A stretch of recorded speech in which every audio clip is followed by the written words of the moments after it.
From Whittlesfield, this is Archbishop Spalding football. Tonight, the Cavaliers host the Eagles of McDonough in an A conference matchup, and here come the Cavaliers. Spalding enters tonight 6-1 on the season, 3-0 in conference play. They're coming off a 54-7 win over Gilman last week. Meanwhile, the Eagles enter tonight 3-4 on the season, 2-1 in the A conference. They lost 23-7 at Mount St. Joseph a week ago.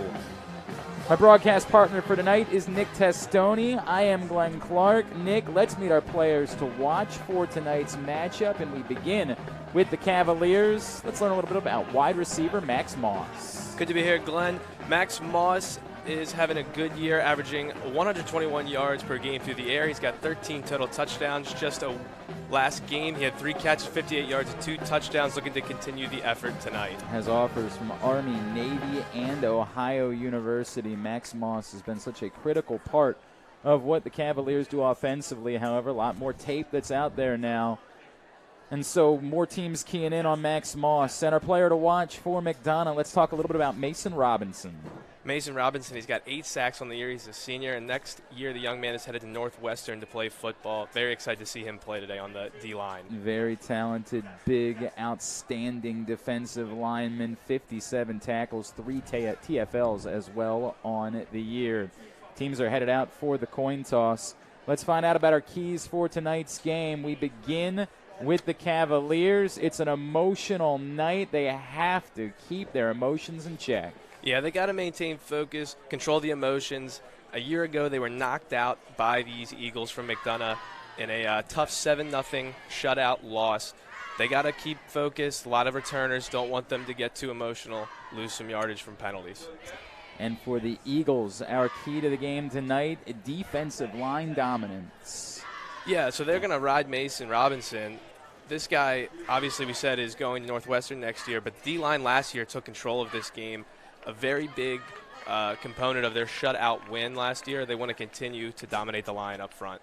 And worth pointing out that while, yes, indeed, McDonough did win 7-0 in the semifinals in the regular season a year ago, it was Spalding who picked up the 14-3 victory. And talking to the coaches this week, obviously these are entirely new teams. So many players gone. These teams almost do not resemble the teams that met in those 2 matchups a year ago.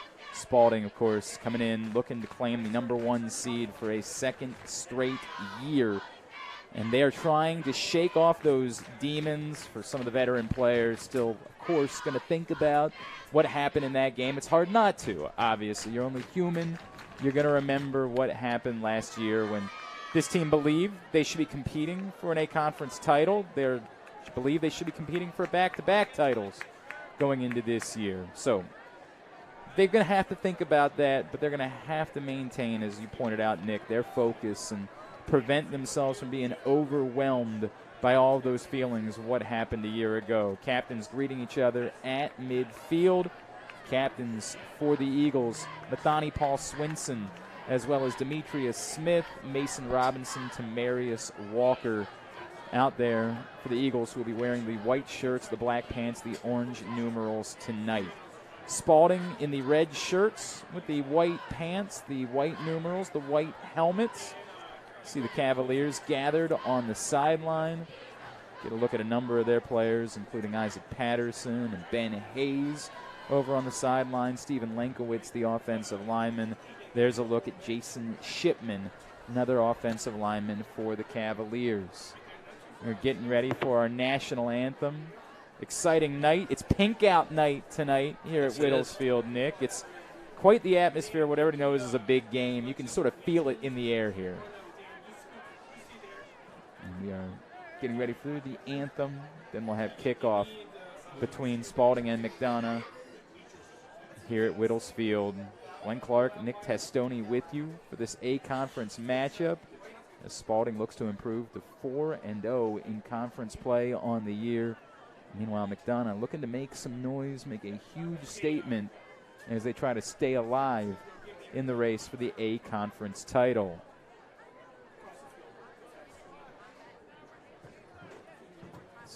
Slight delay here before kickoff at Whittlesfield. two young quarterbacks in this matchup, Nick. That's one of the things I'm most excited about seeing from this game. Malik Washington, obviously for the Cavaliers, has been outstanding, the sophomore. And then you also have the freshman, unbelievable, 14-year-old starting quarterback for McDonough and Braden Palazzo, but two young men who have looked unflappable in their roles. Yes, and I wanted to say that earlier when you're saying two new teams that don't resemble each other from last year. They have two new quarterbacks on each side starting. No doubt. Of course, a little bit of a taste for Washington a season ago as a freshman. Now in his sophomore season, he has really risen to the occasion. He has been outstanding this year, getting the attention of major programs, college programs, that is, from all over the country. Good evening and welcome to Whittles Field. All right. I believe our delay is over. We are going to have a national anthem. We are going to get the kickoff. An exciting night for a big game between Archbishop Spalding and McDonough. A conference matchup. Nick, if we had to wait another 30 minutes, we'd be willing to do that. It's such a big game. Yes, it is. Friday night underneath the lights. Where else would you want to be than hanging out, watching big-time high school football here in the state of Maryland? Ladies and gentlemen, at this time, it's time for us to turn things over for our national anthem. Lord, thank you for the joy of sports, for the challenge to our student athletes, for the camaraderie of the school community, and for the opportunity to celebrate your loving grace. Heavenly Father, you are our inspiration and companion. Keep us safe throughout the contest and throughout the course of this weekend. Loving God, forever guide our hearts and minds into the way of peace. In the name of the Father, the Son, and the Holy Spirit. Amen. Ladies and gentlemen, at this time, please join me in welcoming Rosalie Hess and her rendition of our national anthem. Oh, say, can you see by the dawn's early light what so happy we hailed at the twilight's last gleaming, whose broad stripes and bright stars through the perilous fight o'er the ramparts we watched were so gallantly streaming, and the rockets red glare, the bombs bursting in air, gave proof through the night that our flag was still there. Oh, say does that star-spangled banner yet wave o'er the land of the free and the home of the brave? Tremendous rendition of our national anthem as we get ready for kickoff tonight. Full crowd on hand, stands completely packed at Whittles Field. In fact, we got some fans that have camped out in other areas around the stadium, just trying to get a glimpse of this big-time A-conference matchup. So the Cavaliers, they get ready to kick things off. It'll be McDonough who will have possession first. Back to return for the Eagles, Santino Sanchez.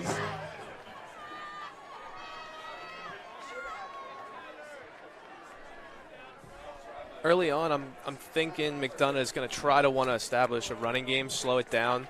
Spalding has been unbelievable through the air this year. Washington has been slinging the ball all over, like I said earlier. And he had 321 passing yards last game against Gilman. And I think the key here for McDonough is to keep that offense off the field. Look for McDonough to slow the game and keep the ball in their hands for the majority of the game.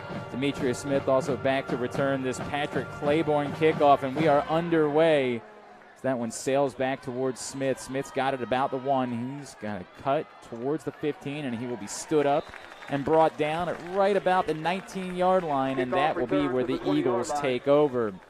We made our defensive starters for Archbishop: Spalding along the defensive line, Ty McVicker, Braden Morocco, as well as Damian Wilburn, Keyshawn Flowers.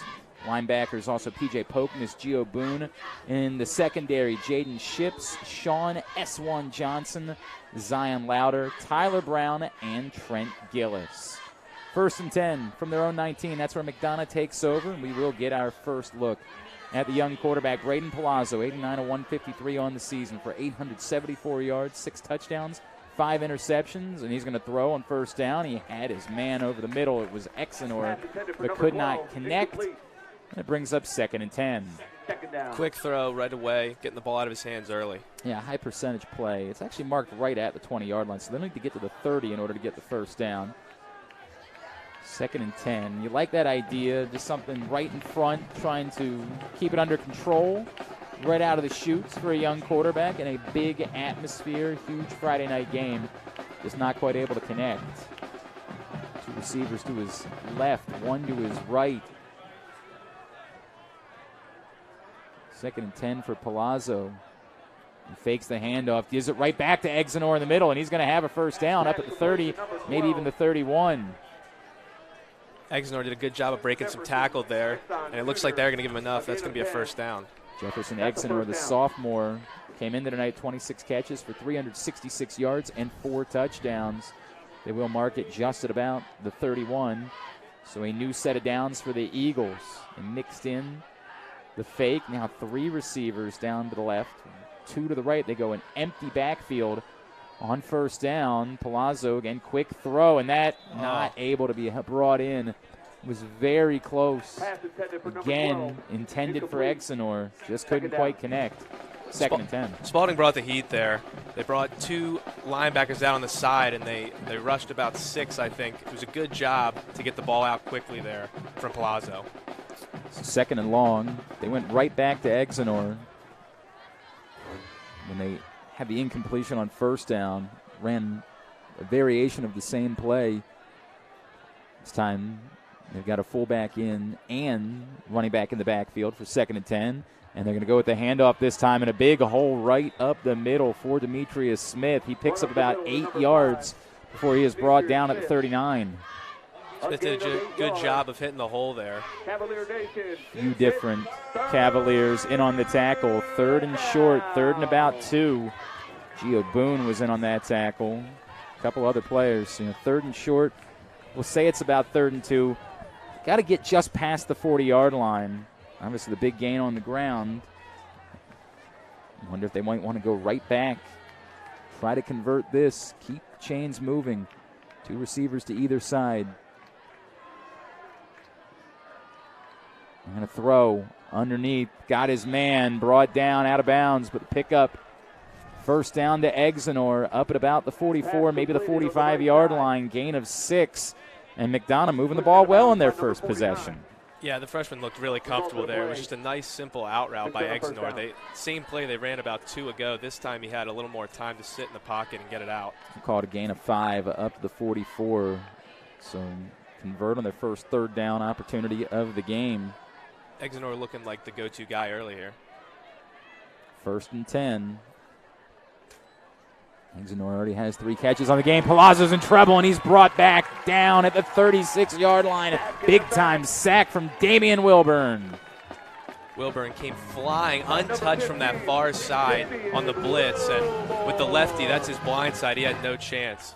Loss of 8 on the play brings up 2nd and 18 for Wilburn.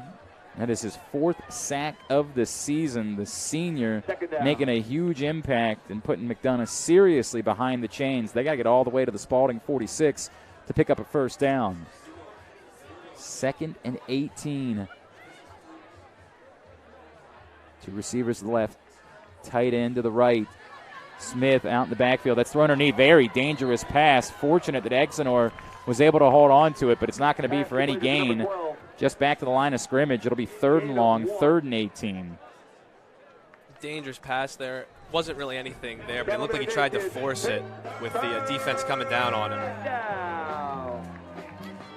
So third, and we'll call it, yeah, we'll stick with 18. 3rd and 18. They, again, have to get all the way to the Spalding 46 in order to pick up the first down. That Wilburn sack really putting them behind the sticks. Empty backfield again for the freshman, Braden Palazzo. Back to throw. He's got all the time. He's got a man downfield, and that is broken up at the last second. Ooh, boy, that was a huge play made by Zion Louder. Yeah, Spalding showed pressure there, backed off, dropped a bunch of guys into coverage, and it was just a 50-50 ball that could have gone either way, and it just fell out of the hands. Exenor had a great chance at that ball and a huge gainer and a first down. Instead, Louder, one of the leaders of this team, already is just a sophomore, steps up, makes the play to break it up, and the Eagles are forced to punt. Back inside his own 25. Getting the punt off is Peter Kakinas, and that's going to bounce out of bounds. It'll be marked. Let's see. I'll mark it at the 37, 36 maybe, 37 we'll go with it. So that'll be where Spalding takes over at their own 37-yard line. 9:01 to play in the first quarter of a scoreless game. Spalding and McDonough. Eagles got something going on that drive, Nick, just not able to extend it after the sack. Yeah, and I was a little surprised they only ran the ball one time there. I thought they might try to – they had success on their one rush, about 8 yards, but besides that, very heavy through the air. So Malik Washington, the man under center, actually in the shotgun right now for the Cavaliers. He's got now 2 receivers to his left, tight end in motion. Washington with the give to the left, and not much of anywhere for Akeem Sims to go. He has stood up, maybe a gain of 1. See where they spot it. Yeah, they'll give him a 1 yard and make it 2nd and 9. Offensive starters for the Cavaliers: Malik Washington, the quarterback; Max Moss, R.J. Newton, Tyler Brown, the wide receivers; Jamison Kaufman, the tight end; Hakeem Sims, the running back. As we get 2nd and 9 here, Washington again, this time to throw. Oh, had his man. Jamison Kaufman, the tight end, just overthrew him for what would have been a big gain and a first down. Offensive line from left to right: Dylan Jones, Aaron Voles, Jason Shipman, Caden Leonard, and Liam Lynch. So already, Spalding, bit behind the sticks, faced with 3rd and 9. Early on here, let's see if Max Moss gets involved here on a long 3rd down. Washington to throw. Lots of time. Oh, wide open. Great connection up to the McDonough 49 as he finds R.J. Newton. Simple pitch and catch. It's a simple dig route, and they're just playing too soft coverage and let him get right to the first down marker. Luke Miller in on the tackle, quickly up to the line of scrimmage in the give, but not much of a gain on 1st and 10. We'll say maybe a yard or 2 in there, but nowhere really for Sims to go so far. And we talked about that in the open, Nick. The defensive line of McDonough, they're making a statement early in this one. Yes, they did. On the very first play, it was Mason Robinson himself stuffing a run. 2nd and 9. Washington again in the shotgun. Got 2 receivers to either side. Washington trying to elude pressure, not gonna. He is brought down by Isaiah Garrett. They brought pressure off the side. Garrett came flying from the strong side linebacker and just took off untouched. Thought Washington might be able to step up and get away, but he was not able to. So we will call it 3rd and 14 now. They converted 1 long 3rd down. Need to get all the way down to the McDonough 39 in order to keep this drive alive. At least get close, give them a chance to convert. Boy, 2 free runners. It was a screen set up to the near side. Tyler Brown, he's got a first down. Tyler Brown's got more than that, all the way down to the 30, inside to about the 26. Well designed, let the runners come free. Throw it underneath Tyler Brown, and he does the rest. Yeah, that whole play was designed there. Brown came back, and they just gave him the ball in space, and he did his thing. Made a bunch of people miss, broke a tackle, and he's got a first down. 2 3rd and longs, 2 conversions, and again they'll go to Brown underneath. Brown puts his head down. He's got another big gain. If it ain't broke, don't fix it. No that was doubt. the same place. This one gets him about 7 yards. Will bring up 2nd and short Second down. as they need to get to the 18-yard line in order to pick up a first down. That'll be at the 19, so it'll be a gain of 9. 2nd and 1. Spalding moving quickly on their first possession of the game. Washington again in the shotgun. Washington again to throw, looking towards the end zone. Oh, he had Brown. He was well covered, but there was a catch there to be made. Brown just not quite able to bring this one down. Yeah, that's a remarkable throw by Washington. Pretty good coverage there, and he fit it right in there, hit him in the hands. A great throw by Washington. Paul Swinson and Hurd in coverage. So another 3rd down, this time 3rd and short. They only need about a yard. Some confusion about where it was marked. Tyler Brown was targeted on the last 3 plays. He'll take a breather right here on this play. Imagine this might be 4-down territory at this point. They give to Sims, and he is tripped up right at the line of scrimmage. No gain, and it'll bring up a 4th and 1. Noah Onks there on the tackle, averaging 11 tackles per game this season. So, 4th and short. And again, Spalding keeping the offense on the field, but that McDonough defensive line, as we alluded to, they have been as advertised in the early going of this game. One-on-one coverage up top. Let's see if they attack that. 2 tight ends in to help with blocking. 4th and short. Washington. Sims in the backfield. Washington gets the snap. He is throwing. He lobs towards the end zone. He's got his man, and he's got a Spalding touchdown to Max Moss. Who else? Just a straight go route off the line. 4th and short, but the D-line for McDonough has been dominating. So where they find their success is on the outside, on the perimeter. And it was just a straight go route. Let Max Moss use his speed and go get the football. They go 2 for 3 on 3rd down, and they convert 1 4th down. Washington to Moss. For Moss, it's his 14th touchdown catch on the season. For Washington, his 20th touchdown pass on the year. 6-0. Extra point pending.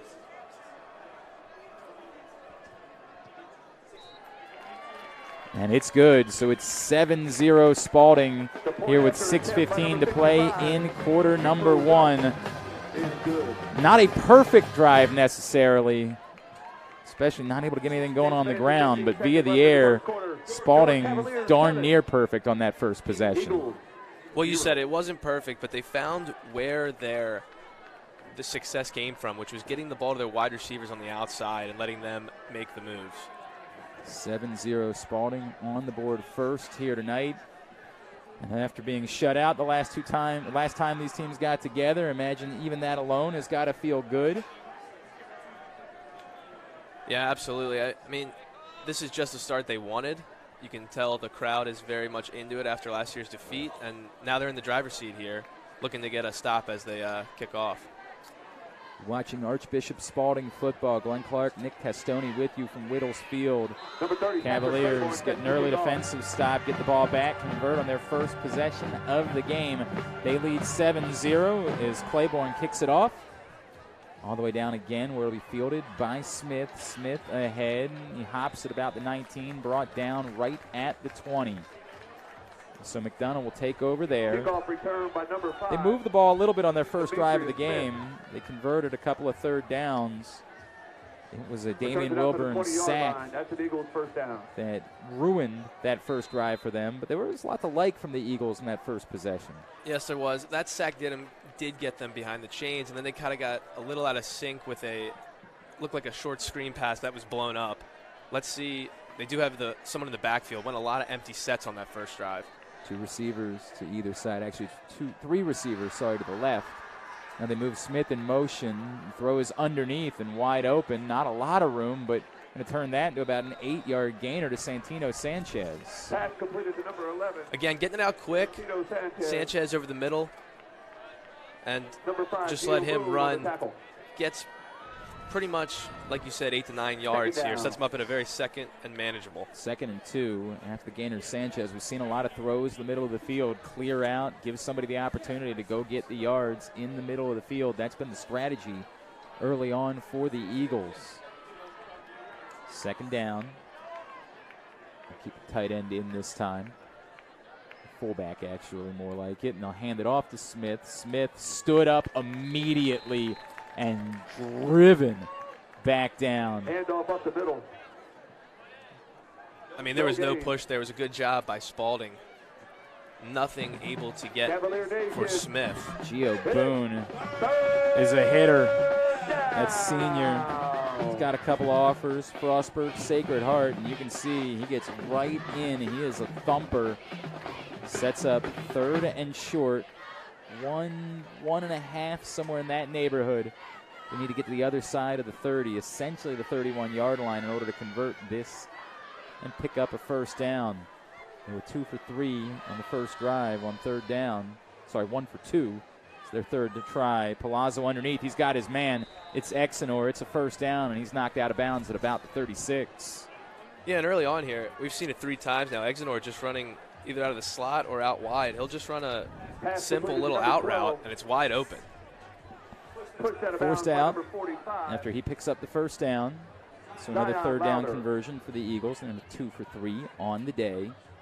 And we see, interestingly, they're kind of trying to slow down the pace a little bit here in this possession after Spalding was trying to push the pace when they had the ball. 3 receivers, empty backfield. 3 receivers to the left, 2 to the right. Palazzo back to throw, looking downfield and overthrowing it, and that should have been picked off. Tyler Brown was back there after he overthrew Finney. Tyler Brown maybe not expecting it. Yeah, Palazzo got the most time in the pocket he's had today. And he just straight up overthrew this. And there was just Tyler Brown sitting back there in the safety position. The tip, I think, might have caused the drop, but ball was right in his hands. And Jaden Ships in coverage for the Cavaliers. 2nd and 10 for the Eagles. They need to get up to the 46-yard line in order to keep this drive alive. 2 plays to do it.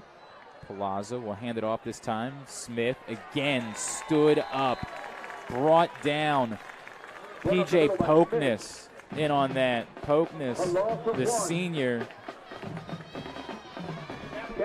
making the stop. Loss of 2. It'll be 3rd and 12 for the Eagles now. After that first run on the first series, it was just a draw on about 8 yards. They've only tried to run the ball 2 more times, and Spalding's done a great job of crowding the line. No push at all.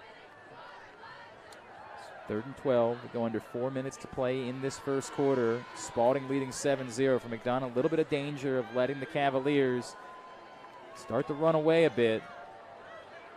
Back throw. Palazzo again overthrows an open receiver. Exenor was open right at about the 50-yard line. It would have been a first down. Yeah, Exenor's running pretty much wide open down the middle of the field, right near the middle logo, and it's just a throw that's a little behind him, and they end up missing. Cavaliers will appreciate the gift, as that'll get McDonough off the field. Will force them to punt. Kikina standing back at his own 21-yard line. Will send this one away. It's Brown, the return for McDonough. He's standing at his own 30. He'll come up to about the 34. Oh, and he loses it. It's on the turf. I think Spalding was able to recover. Indeed, very fortunate. That could have been absolute disaster. We'll watch it one more time. There's a lot going on in this play. This punt was almost blocked. And then you can see it's just a straight muff. Ball's on the turf for a little bit. Sean Johnson racing in. The freshman saving the day for the Cavaliers, recovering it. Back at the 29, that's where Spalding takes over for their 2nd possession of the day. Huge missed opportunity for McDonough there. Complete turnaround if they can get that ball in Spalding territory. But instead, Spalding takes over. Washington in the shotgun, back to his left. Washington looking to throw, didn't like what he saw. He's going to roll out to his right. Washington is going to tuck it and run. 35 up to about the 38. A little bit short of the first down, it appeared. Well, it's going to be close. We'll see where they mark him. And I think they're going to get, well, let's see. Looked like for a second the chains were going to move. No, they're going to say just short of the first down. It'll bring up 2nd and 1. Washington showing his athleticism there, just pulled it and went. Washington hands it off this time. A little bit of a hole to the right for Sims. He's got the first down, and he's up to the 46. A gain of 7. A gain of 7. And that's the best run of the day, the best design run of the day so far for the Cavaliers. Hakeem Sims He was ran for 6 touchdowns on the year. Oh, Washington again has a wide open tight end, and Kaufman maybe not as open as he was on the first drive. And his throw was there. Kaufman would have had to contort himself nicely to catch it, but he had a chance, not able to come up with it.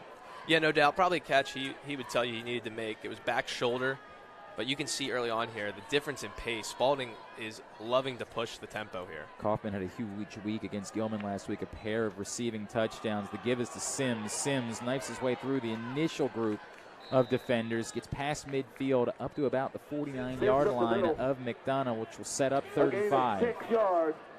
Second down. Yeah, and an offense that has been a lot of air raid with the passing yards. Sims had a nice year, 77 yards per game on the ground, and he's got 6 rushing touchdowns as well in the year. Demetrius Smith, another two-way player. McDonough's got a ton of two-way players. One of the smaller rosters. 3rd and 5. Washington looking to the sideline.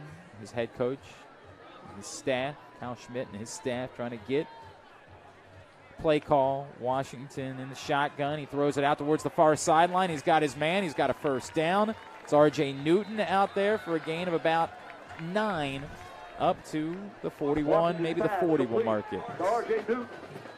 Just a quick, great timing there. Quick throw. It essentially was run to the first down sticks and expect the ball. And Newton was there perfectly for it. Junior receiver, the big 3rd down catch, the give to Sims on first down again. He gets just past that initial line of defense and turns it into a nice gain of about 4 yards to the 36. Second down. McDonough's defense showing a little wear right here early. On the first drive, they weren't allowing anything through the running game, and it was all from the outside receivers. Now they've given up a couple yards here and there on the ground up the middle. 2 receivers to either side. 2nd and 6. Washington. Ooh, and he's in trouble, but he's going to roll to his left, and Washington's going to get very close to another first down. Great pursuit from Loudenslager. Washington felt it. He knew, and he was able to get downfield to set up 3rd and short. Yeah, and he slips at the end there, but Washington's showing his dual threat ability. So difficult. You know, last week he throws for 300 yards. Now he's shown on this drive 2 big runs when he's getting flushed from the pocket. 321 yards and 5 touchdowns a week ago. He hands it off to Sims. Sims just falls forward. He's got a first down. Gain of about 3 down to the 28-yard line. McDonough again converting, Spalding converting a couple of 3rd downs on this drive. And Spalding is still moving fast, but now kind of using the run game a little more. Just over a minute to play in the first quarter. They're on top 7-0. Washington not going to be able to elude this time. He was kept in the middle of the field and brought down in the backfield by the future Maryland Terrapin, Tamaris Walker. Yeah, it was a good job trying to step up in the pocket, but McDonough did a great job of making sure he did not escape for the 3rd time with a scramble. Loss of 5. 2nd and 15. They're behind the sticks. 30 seconds to play in the quarter. Washington, the screen underneath. Oh, nearly picked off. Whew. That, again, should have been intercepted. 3rd down. The frustration for Paul Swinson. Paul Swinson read that like a book. His eyes were on the end zone. He would have essentially had a nice trot to the end zone. Donnie Paul Swinson. Offers include Towson and Fordham for the senior. Brings up 3rd and 15. Got to get down to the 19-yard line, or at least make it manageable. Washington to throw. He's got his man. He's got a first down all the way inside the 15-yard line. He's able to convert. We'll watch it one more time. Put it right on the spot. Max Moss brings it down. Great throw. Just absolutely put it in between 3 defenders. So first down, and they move quickly again. Sims spins out of a tackle. Sims keeps his legs churning all the way down to the 6. Great run by Akeem Sims. I thought he was dead in the water, the line of scrimmage, kept the feet going, and picked up about 6-7 more yards. And that'll bring us to the end of the first quarter. Timeout taken first. Timeout taken with 1 second left in the quarter by McDonough. They need a breather as their defense has been beaten down a little bit on the second possession of the game for Spalding. Spalding leading 7-0, and they've got it second and short, second and we'll call it maybe 2 from the McDonough 6-yard line. Just converted a 3rd and 15 on a huge throw to Max Moss. And boy, Max Moss has really proven to be such a reliable target for the Cavaliers. Yeah, just highlighting that throw. It was a great throw, and going right back at Paul Swinson. Threw it past him in between the coverage just a play ago. Paul Swinson read Washington perfectly. Could have easily had a pick 6, but not afraid to go back to that side of the field and made a great connection with Moss for the first down. Trying to extend the lead here before the end of the first quarter. Cavaliers have been good in just about every area, save for the muff punt. They have been outstanding, mixing in the run on this drive successfully with Akeem Sims. Bring in P.J. Pokness. Beware, that linebacker's got a couple of touchdown catches on the season to give to Sims. And he has stood up. He's going nowhere. He'll be driven back. See where the forward progress marks him. Looks like they're going to mark him about at the line of scrimmage. Yeah, so they brought Pokness in right there just to be a pulling tight end, essentially. And nothing was going, though. So it brings up 3rd and 2. 7-0, Spalding on top of McDonough at the end of the first quarter. You're watching Archbishop Spalding football.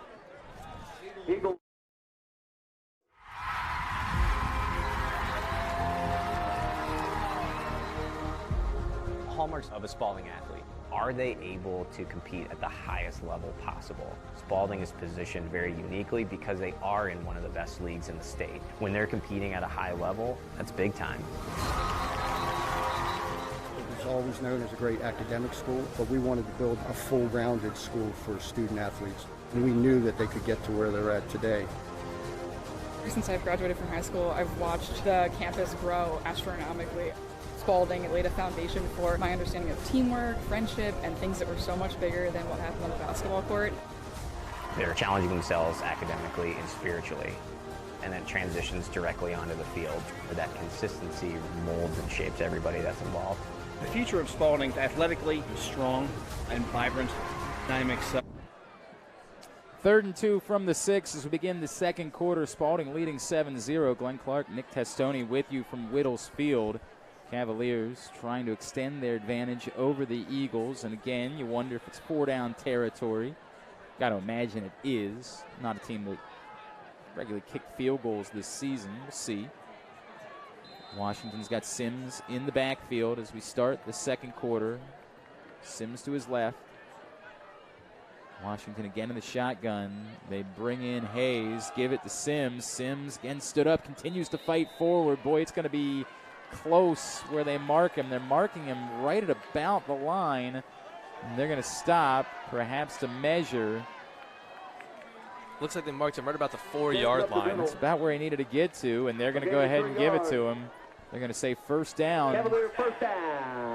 Wasn't much more than that, but they got exactly what they needed to bring up 1st and goal from the 4. And they're going to go to the eye here. And they fake the give, the rollout, wide open, Spalding touchdown, Damian Wilburn. Yeah, they went to a nice tight formation, and everybody on that McDonough defense thought it was a run. Then it was just a bootleg and an easy pitch and catch to the end zone from Washington. His second passing touchdown already. How about Damian Wilburn tonight? Getting the sack, the huge sack early in the game, following it up now with a touchdown catch. Nice game for the senior so far. 13-0 with the extra point pending. Before we get to that, the officials are going to stop. Cooper Welch on to attempt the extra point. And maybe there was an injury issue for the Eagles. They'll be able to sub. And now we'll have the extra point try. 11:26 to play in the second quarter. Welch.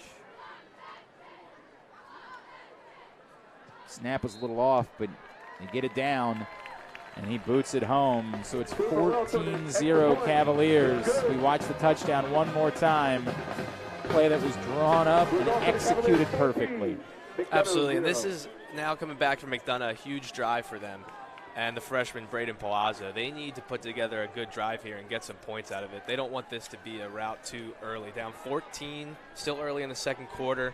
They need to put together something good here. Yeah, a lot of time to try to make this a game, but you can't keep coming up empty on these possessions. Look, it's a young team. It's a team in transition. Lost quarterback Preston Howard to the University of Maryland last year. Went with the freshman. I was talking with Hakeem Sule, their head coach, this week. He said, look, I knew this kid. He's 6'4", right? This is not your average freshman. Knew this kid was ready to play immediately, but we also knew that it would be a work in progress. And says he possesses the leadership qualities that you need from a quarterback. He has all the toughness, and he's very composed for a guy his age, and he's going to need that now in a 14-0 hole. Claiborne to kick it off. Again, Smith back, as well as this one comes over in the direction of Sanchez, who brings it out. Sanchez is going to be brought down at just about the 16. In on that for Archbishop Spalding. James Spencer, Max Moss. Max Moss on the special teams as well. He just doesn't do it out there at wide receiver. He came flying in there to make a big hit. And his teammates love it. Max Moss making the tackle. So McDonough takes it over at the 17-yard line, their own 17-yard line, 1st and 10 from there. And you see that 6'4" freshman quarterback, Braden Palazzo, just 14 years old, playing in huge games. Valuable experience for the future, but they want to win games. Palazzo back to throw. Again, looking underneath, and he's intercepted. Luke all the way in, pick 6 for P.J. Pokeness. Yeah, probably about the last thing you wanted, like we said, in the big statement drive there, but they get pressure. They bring the heat, and off his back foot, he just tosses it over the middle, and the intended wide receiver just didn't even have a chance. This ball was headed right for Pokeness, an easy interception, and he had all the green in the world to his right to take it in. Second interception of the season for Pokeness. This one, he just waited, stepped right in front of Demetrius Smith, and takes it home, 20-0 with the extra point pending. And again, an issue for McDonough. So they'll blow it dead, or they'll pause, and then they'll line up to try the PAT. It is all Spalding. Don't think they could have possibly drawn up a better start than this. Converted on both their first 2 possessions, got defensive stops the first 2 times they were out, and now the pick 6 for Pokeness. First play of the drive, too. Welch again, trying the extra point. They get it down, and no, they're going to say blow it dead. Flag was out. Timeout on the field. And a false start apparently, so they're going to back him up and try it again. False start on a PAT. That, again, we're nitpicking because it's 20-0 game, but this coaching staff, Kyle Schmidt and his crew, as they try to win the A-Conference title this year, that's a little thing you can't have happen. Yeah, and they've been fortunate. There's been a couple things they've gotten away with. We talked about the muff punt, talked about the interception that was read very well by Paul Swinson. That could have been, but everything is bounced the way of Spalding so far. So, chance to try a little bit longer of a kick for Welch.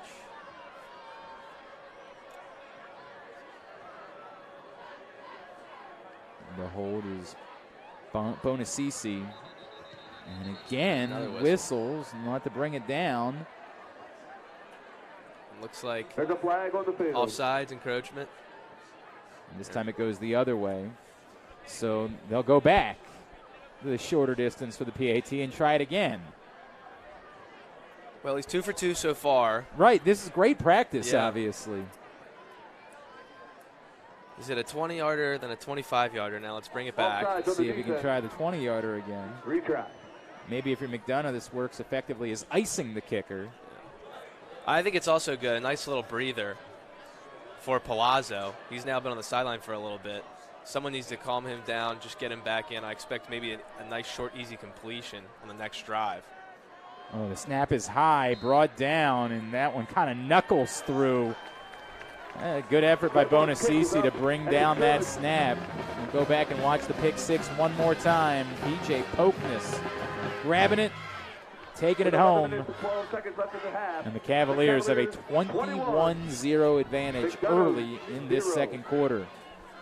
2 touchdowns in the span of less than a minute here to start this quarter.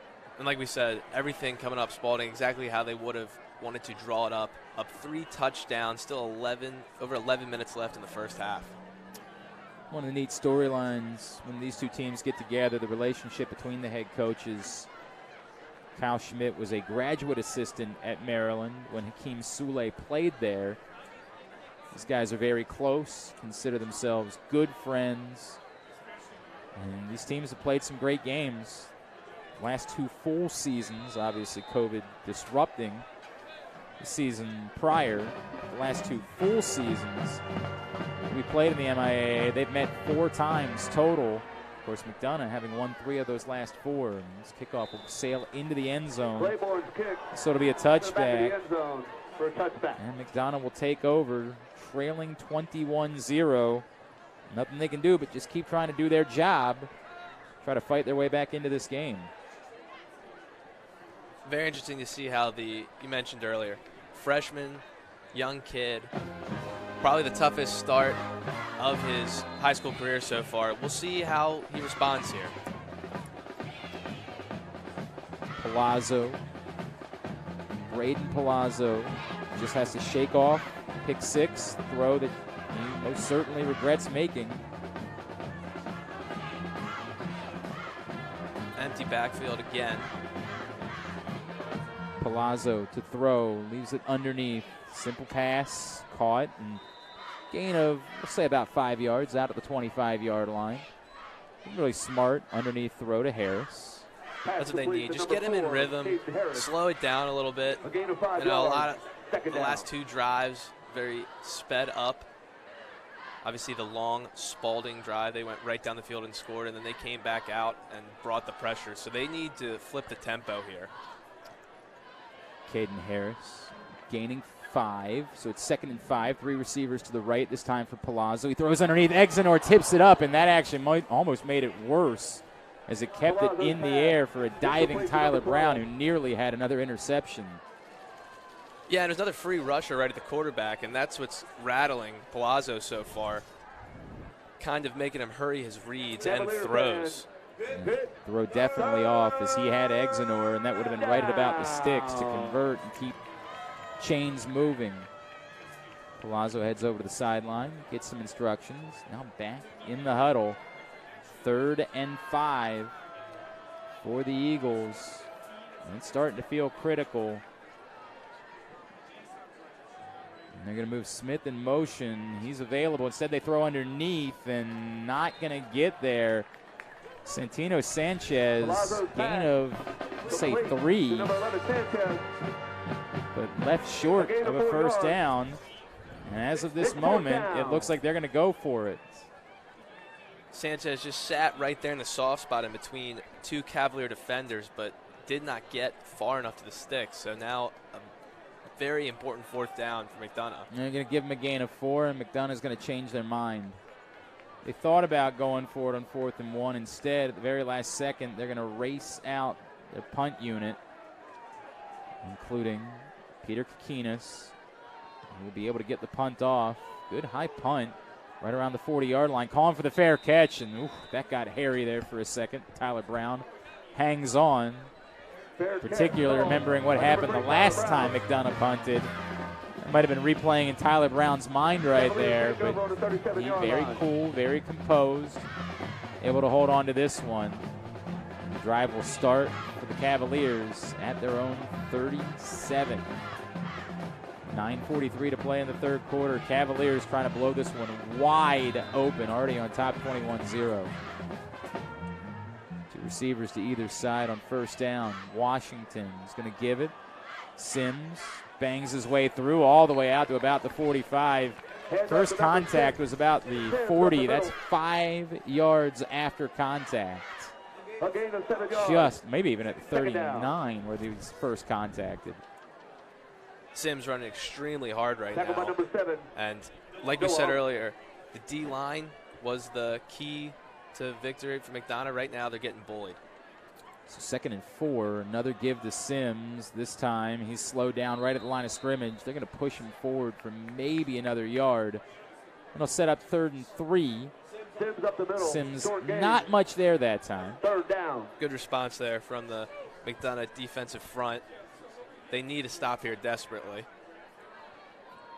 Sims remains in the backfield. 3 receivers to the right. Washington in the shotgun. He has been excellent. Already a pair of touchdown passes tonight. Washington looking to throw. Throws underneath, just off the hands of Max Moss. Thought that was a little bit outside the range where you wanted that throw to go, but still a catch you could have made. And Spalding's going to decide not to risk it. They're on top 21-0. They're just going to go ahead and punt it away. Yeah, great response there from McDonough's defense. They give up about a 7 to 8 yard carry on 1st down, and they hold true on the 2nd and 3rd, and now they're in line to get the ball back. Cooper Welch to punt for the first time tonight, standing back at his own 31. That was a little bit dangerous. He gets it off, hoping for a good bounce, and he'll get a pretty good bounce. Inside the 20, flag comes flying in behind the play. Interesting to see what the call is. Out of bounds at the 17-yard Typically in line. that situation, you'd think it'd be a There's a hold flag on the on the field. return team or a block in the back, but still waiting to see. Officials still talking about it. Yeah, it was a low kick that never really had a chance of being fielded, so I don't really know what could have been done there.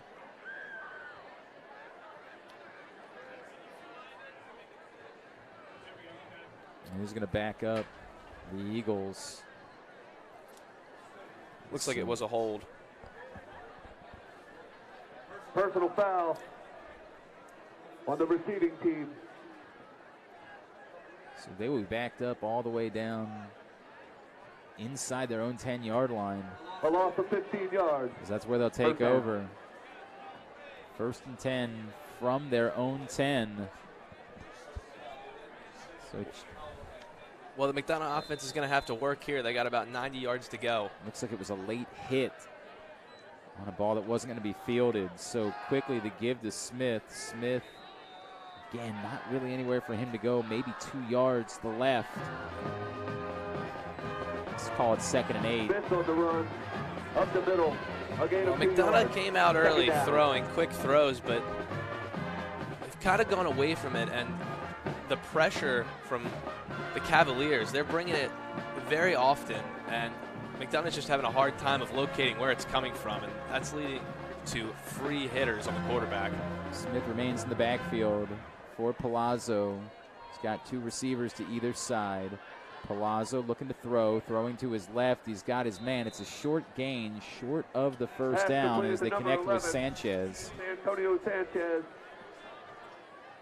Probably a Pushed out of bounds by yard, number maybe a yard and a 45. half short of a first down pickup. Deion Louder.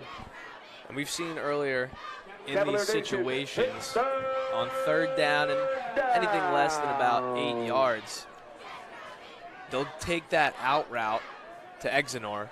Wonder if they go back to it here. I think they've done a good job of keeping the throws simple for the most part for the freshman quarterback. 3rd and 1. McDonough showing pressure again. Maybe 3rd and 2. It's pretty close in there. It's 3rd and short, and boy, a pre-snap penalty. There's a flag on the field. Cavaliers are pointing in the direction of that tackle, Sean Stevenson. And 3rd down just got harder. It's illegal motion. Illegal motion on the offense. A loss of 5 yards. Back him up. It's Still still 3rd down. manageable, obviously, but it is a longer 3rd down, 3rd and 6. Yeah, when you're down 21 points early, crucial 3rd down in your own territory, you just can't have those mistakes. Those are the things that are going to drive a coach nuts. I'm going to say it's more like 3rd and 7 from there than it is 3rd and 6. 3rd and 7. They got to get up to the 20. Palazzo with Smith.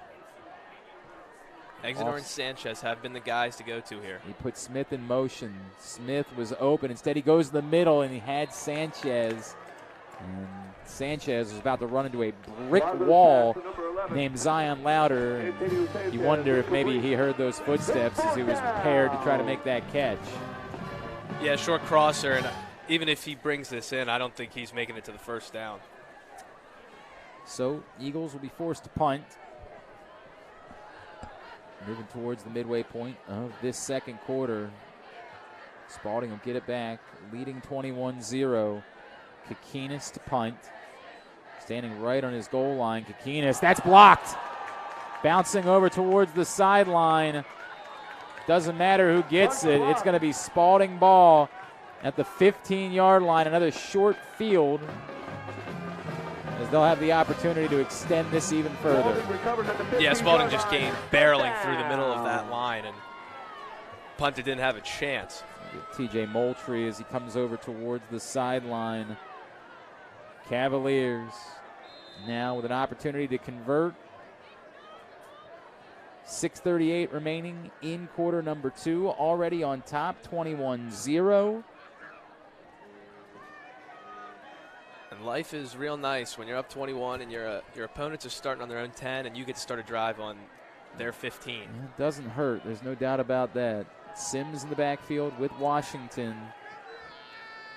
He's going to fake the give to Sims. He throws it underneath, and not a whole lot of room for the tight end, Jamison Kaufman.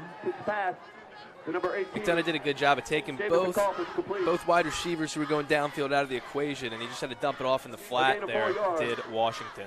Second down. Gain of a couple of yards, bring up 2nd and 7. Tackle by number 7. Go on. Give Sanchez the tackle on the play. Give to Sims. Sims again stood up. McDonough defensive line picking up with a started the game, establishing some dominance at the line of scrimmage. Third down. So create a 2nd and 5 from, or the 3rd and 5 that is, from the 10-yard line. Right in the middle of all that was Walker and Robinson. And those are their studs. 3rd and 5. Washington again with the give to Sims, and Sims again with nowhere to go. Yeah, that play call right there screams 4th down. Probably going for it here. Yeah, you would think. 1 yard. 4th down. 4th, and we'll give them maybe a yard, so 4th and 4 coming up for the Cavaliers, and now they're going to change their mind. They're going to send out the kick unit. Leading 21-0, I guess their thought process is why give the Eagles any amount of momentum whatsoever. They get a 4th down stop. That might fire them up just a little bit. So instead, they will send out Welch to kick. We saw him make, it didn't count, but a penalty added longer PAT. This kick right down the middle, 26 yards out. Cooper Welch is true. Spalding extends the advantage to 24-0. Eagles, 0. And McDonough's got to take a little bit of pride there in a small victory. You give the ball to them at the 15-yard line, they hold them to 3, but once again, this has been all Spalding so far. Cavaliers are looking sharp, up 24 here with under 5 to play in the first. 4:48 remaining in the second quarter. Spalding on top, 24-0. He's Nick Testoni. I'm Glenn Clark. You're watching Archbishop Spalding football. Cavaliers trying to stay perfect, 4-0 in conference play. Trying to claim number 1 seed as they get ready for another trip to the playoffs. Unfinished business I talked about with Kyle Schmidt this week. Veteran players in the Spalding roster. They think they should be going for back-to-back conference titles, but they want to make sure they get this one as Claiborne kicks it off. It's fielded inside the 5, back at the 3, and brought into about the 20-yard line, so a decent return. And that was Smith. Nope, sorry. It was Sanchez on the return. Out to the 20. That'll be where McDonough takes over. And yeah, McDonough, I don't think, has started a drive beyond their 20-yard line. They've been held there on the kickoffs, and then there was the one punt they forced, they got a personal foul, and they started deep inside their own 15. So they moved the ball fairly well in their first couple of drives of the game, but they have been really bogged down since. Try to get the offense going again. Palazzo back to throw again, moves Smith in motion. This time they're going to throw it to Smith. It's well blocked.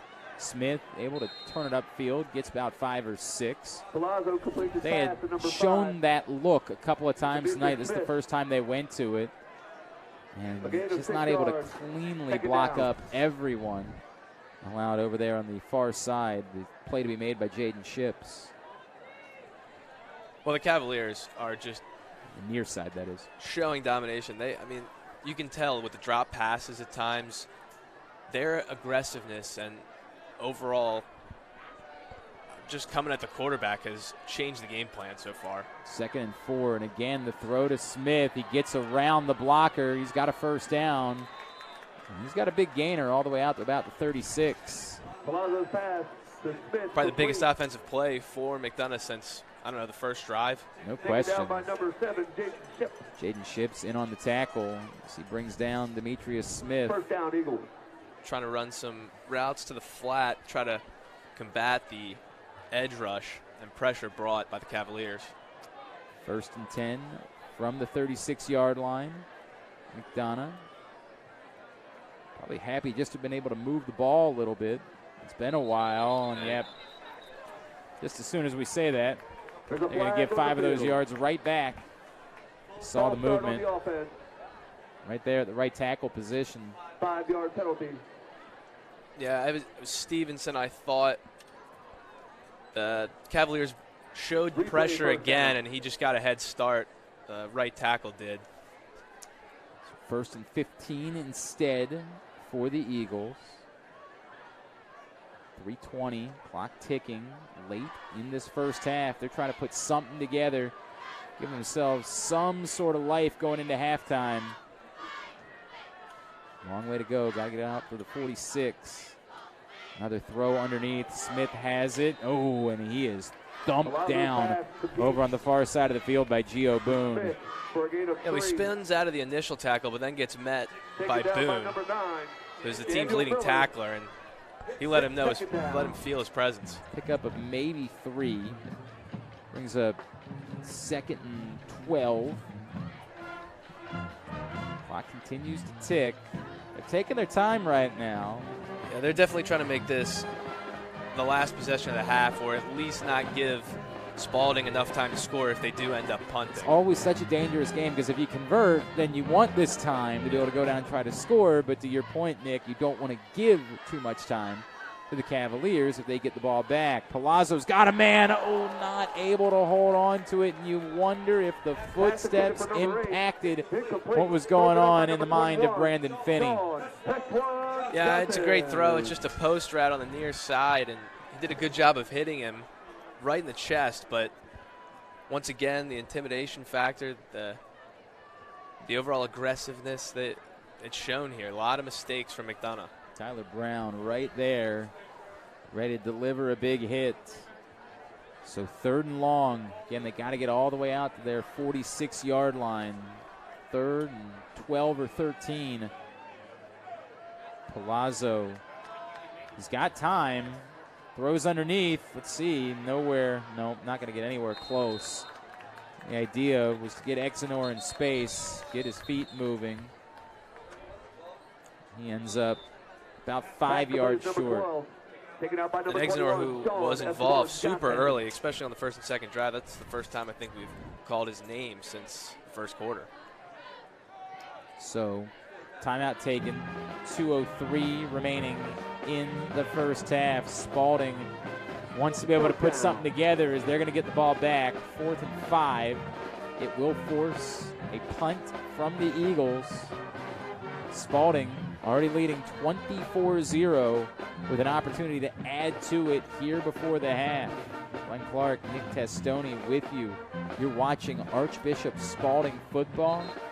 Cavaliers get the ball first to start the second half, so they have the opportunity. Again, already up what is technically still a 3-possession game at 24-0, Nick. They have a chance right now to completely blow this one utterly wide open. If they could score here, score again when they get the ball to start the third quarter before the Eagles see the ball again, they could be, maybe even staring at a running clock at that point.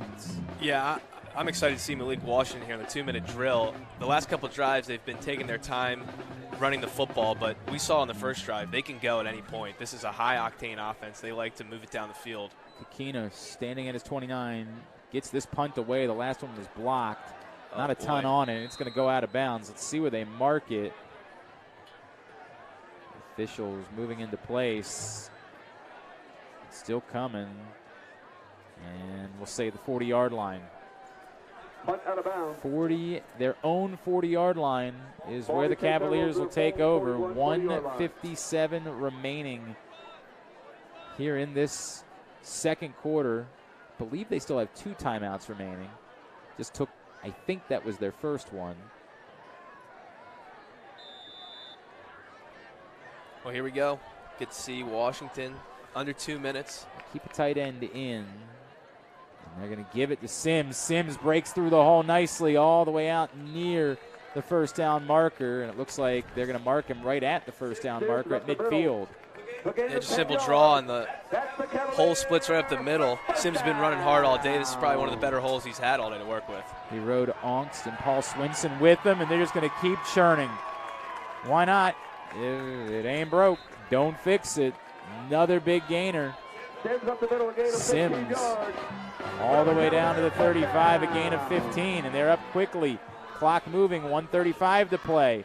They're going to give it right back to Sims, and this time he is cut down right at the line of scrimmage. Stepping in there to make the tackle is Ongst. Yeah, well, who needs the quarterback to start 21 touchdown passes on the year? They're just going to run the football, hammer it right up the middle. Sims gains 1, so 2nd and 9 from the 34. Washington to throw. He's looking downfield. He's got his tight end, Kaufman, but right off his hands. Had him for a huge gain. Watch it one more time. Kaufman, it was a high throw, but that was about where you want that throw to be with a defender behind him. Kaufman just not able to grab it. Kaufman's done a good job of getting by the initial defender and sneaking in between the safety. He just hasn't come down with the big play yet. We've seen him go to him a couple times. 3rd and 9. So as well as they move the ball in those first 2 runs, they're faced with a 3rd and long. Washington steps through. Washington stays on his feet to the 30. It's not quite, I don't think, going to get first down yardage. Out of bounds. Be 4th and short. Washington keeps. He needed the 25. 4th down. Gets the 28. They're going to go quickly, and they're going to be stood up. 4th down stop. Sims had nowhere to go, and McDonough with a big momentum stop here late in the first half. Yeah, Laudenslager, who chased Washington from the pocket on 3rd down. Then on 4th down, they try to go quick, and he shuts it down. So a big play from McDonough. The biggest win they can take away from this first half after it looked like they were marching down the field on the 2-minute drill. They get the ball back now with under a minute to play. Curious to see what they do here. Yeah, 57 seconds left. I don't know how risky you want to be. It's hard to imagine an offense that hasn't really had any big hits in this first half, moving the ball enough to get into scoring range. And they're going to show an empty backfield. They're going to show, hey, look, we're down 24-0. We got 57 seconds. We don't have a choice. If we're going to get into this game, we got to move it, give ourselves a chance. Back to throw, in trouble, eluding the first 2 would-be sacks and getting the ball out. That's at least a pretty good job by Palazzo of avoiding the sack there. Not able to connect with Luke Miller. 2nd and 10. Yeah, Cavaliers just a 3-man rush there, and they still forced Palazzo to get out of the pocket and try to make a play. From their own 29-yard line again. Now the question is, if you try to run the ball, does Spalding take their timeouts, force you to punt here? They've tried to go deep just a handful of times. They're just not getting the time in the pocket to do so. This has got to be something that gets the clock moving here. They'll look to try to convert, and again, they indeed hand it off in some space to the right. In fact, a first down all the way out to the 40-yard line on that give. It's a good hard run by Smith. He shook off a tackler. Took a shot at the end, a nice delayed draw. Really pushed Trent Gillis aside. Clock is moving, but yet McDonough back into the huddle despite picking up the first down. Ticking towards 30 seconds to play. Interesting if they just decided they're going to hand the ball up. Nope. Smith goes into motion. They're going to give it to him. Swing it out. Smith cuts between tacklers. He's got a big gain. First down and more. Clock will run with 20 seconds left, so they're going to have to take a timeout as they get it up to the 46. You would have liked to have seen, if you're McDonough, Smith get out of bounds there. And that's a really great play made by Tyler Brown to bring him down before he can. The last two plays, McDonough going to Demetrius Smith, one on the delayed draw and then just the swing route. And he has changed the thought of this drive. I mean, we thought they might just sit on it for the rest of the quarter, take it to half, but now they cross midfield. I think that might be the first time they have crossed midfield today. I think you're right, yes. And now they have something cooking. 20 seconds left, so we'll see how aggressive they get. But chance to put some points on the board before halftime for the Eagles. Sam Arbaugh, 7-9 on PATs this season. Missed his only field goal attempt. Don't know what kind of boot he might have. I think you got to get a lot more yardage to at least give him a chance. Right now they're at the 46. They might need 30 more yards. Don't have a lot of plays to work with. 20 seconds left. I think one more timeout for McDonough. They took one late in the first half. I believe that was their second. Palazzo in the shotgun, back to throw, looking downfield, didn't like what he saw and can't get out of trouble. And that should just about that do it. Might very well be how the quarter comes to a close. McVicker will be credited with the sack. Indeed, McDonough in no rush. That is how the first half concludes. All Spalding in the first 30 minutes. Pretty good in all three phases of the game. The Cavaliers are on top 24-0. We'll be back with the second half. You're watching Archbishop Spalding football. I think I immediately knew when I came for that open house 7th grade that like everything I had heard was true. I didn't know what to expect because I'd never been to a Catholic school. I didn't know much about it. It invited me into a lifetime of experiences that have been unforgettable.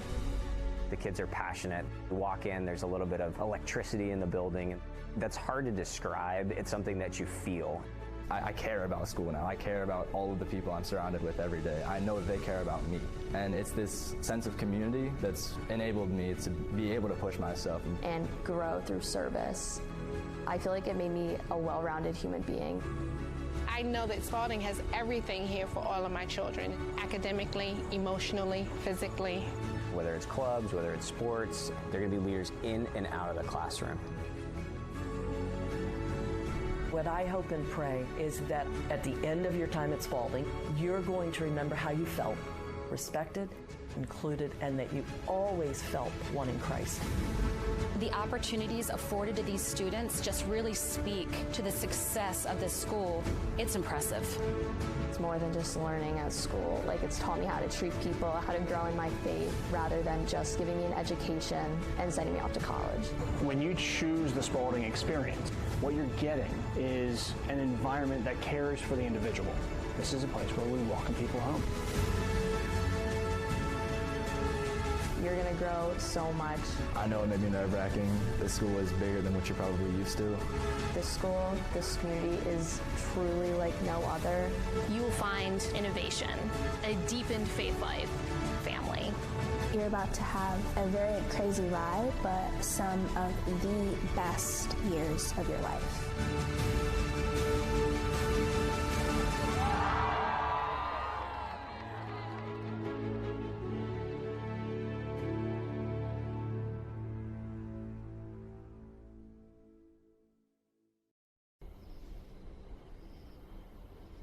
I still remember my first day.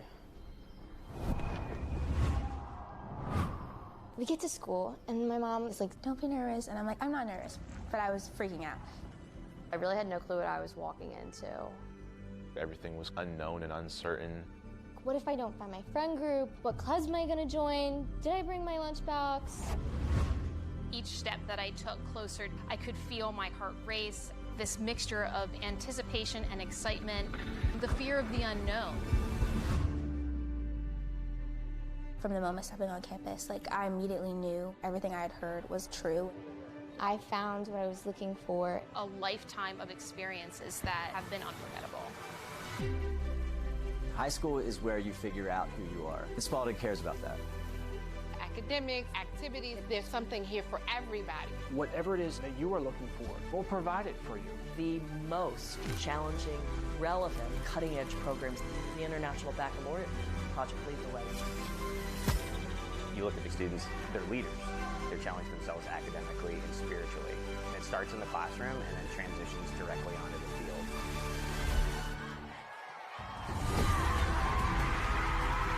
The community here is one that genuinely cares about each other. We celebrate together.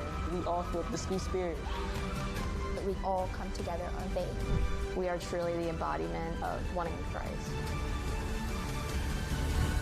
The two questions that we answer with every decision that's made here. Do we support the mission?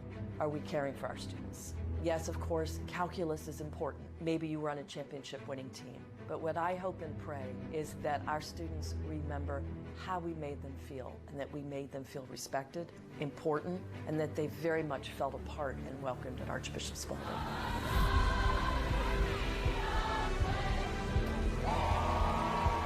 Take a deep breath. You're going to grow so much. You're going to be prepared for success in college and in life. You will find a deepened faith. Become a leader. You're going to be pushed more than you ever have been before. It's going to be difficult. And this community will help you become the best version of yourself. You're about to have some of the best days of your lives here. And when you look back, you will realize you were always part of something bigger.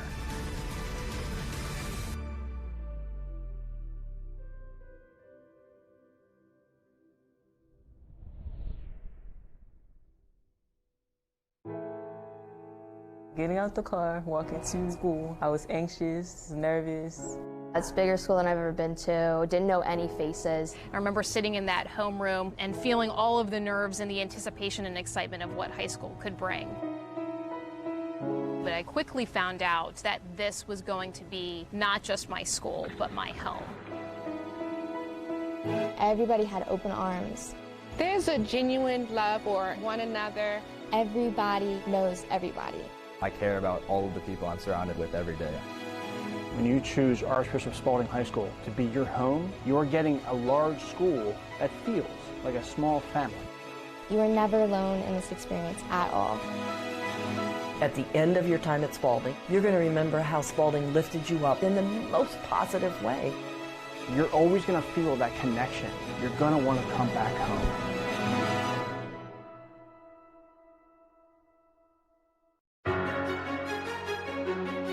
The Spalding community is definitely one that I would describe as united. There's a genuine desire to serve, to exemplify Christ.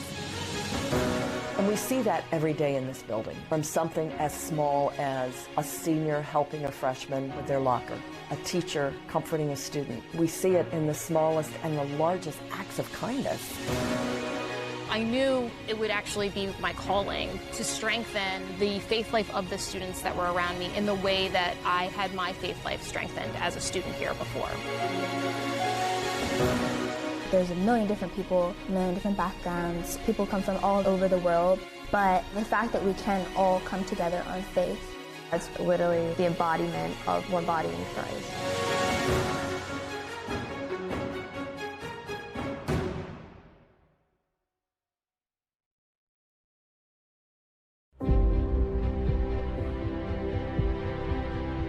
The growth of this school is unbelievable to me. The opportunities that are afforded to these students, it's impressive. The nature of our size impacts the growth because of the options that our size enables us to offer our students. We're very deliberate about knowing emerging trends. We have so many different academic programs. We have so many different co-curricular programs. If there is anything that is of interest to you, all you need to do is ask. And it's great to see how the school and the athletic facilities have improved over the years. When I have friends who are alumni reach out to me and I tell them that there's now an engineering building, it tells you the health of the school, which is embodied by the people who make it up. That's why it's been so successful. That's why there's so many opportunities at this school.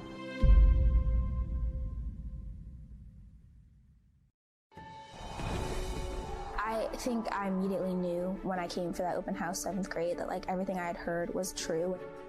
I didn't know what to expect because I'd never been to a Catholic school. I didn't know much about it. It invited me into a lifetime of experiences that have been unforgettable. The kids are passionate. You walk in, there's a little bit of electricity in the building. That's hard to describe. It's something that you feel. I care about school now. I care about all of the people I'm surrounded with every day. I know they care about me. And it's this sense of community that's enabled me to be able to push myself. And grow through service. I feel like it made me a well-rounded human being. I know that Spalding has everything here for all of my children, academically, emotionally, physically. Whether it's clubs, whether it's sports, they're going to be leaders in and out of the classroom. What I hope and pray is that at the end of your time at Spalding, you're going to remember how you felt, respected, included, and that you always felt one in Christ. The opportunities afforded to these students just really speak to the success of this school. It's impressive. It's more than just learning at school. It's taught me how to treat people, how to grow in my faith, rather than just giving me an education and sending me off to college. When you choose the Spalding experience, what you're getting is an environment that cares for the individual. This is a place where we welcome people home. You're going to grow so much. I know it may be nerve-wracking. This school is bigger than what you're probably used to. This school, this community is truly like no other. You will find innovation, a deepened faith life, family. You're about to have a very crazy ride, but some of the best years of your life.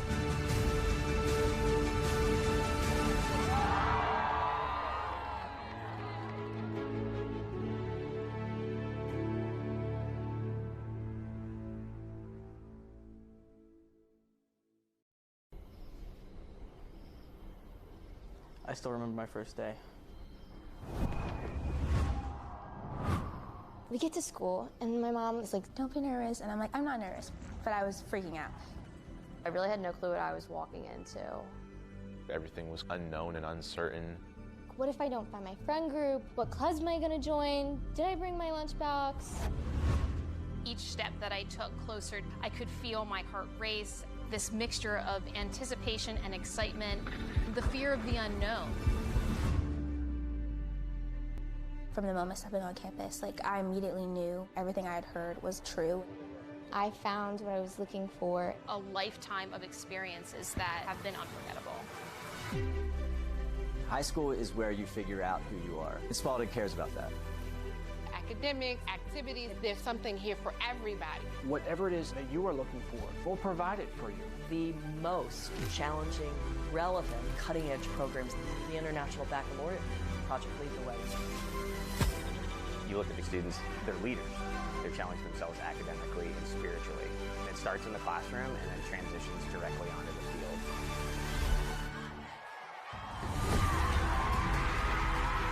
The community here is one that genuinely cares about each other. We celebrate together. We all feel the school spirit. That we all come together on faith. We are truly the embodiment of one in Christ. The two questions that we answer with every decision that's made here. Do we support the mission? Are we caring for our students? Yes, of course, calculus is important. Maybe you run a championship-winning team. But what I hope and pray is that our students remember how we made them feel, and that we made them feel respected, important, and that they very much felt a part and welcomed at Archbishop Spalding.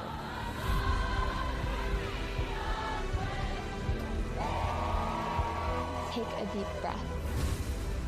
You're going to grow so much.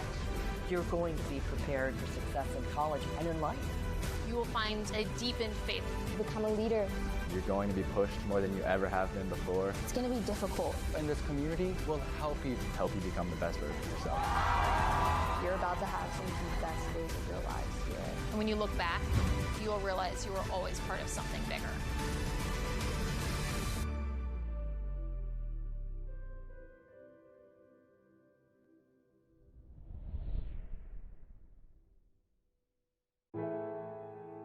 Getting out the car, walking to school, I was anxious, nervous.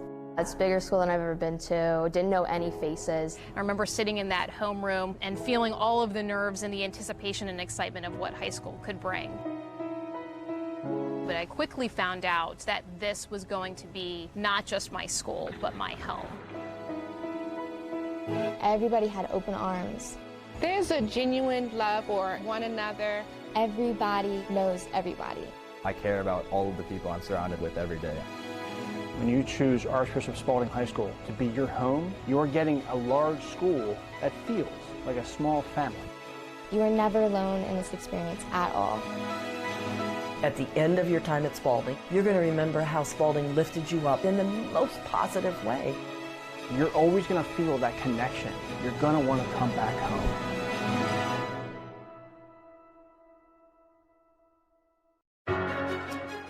Getting ready for the start of the second half here at Whittles Field. Archbishop Spalding football. The Cavaliers lead McDonough 24-0. Glenn Clark, Nick Testoni with you on a beautiful Friday night.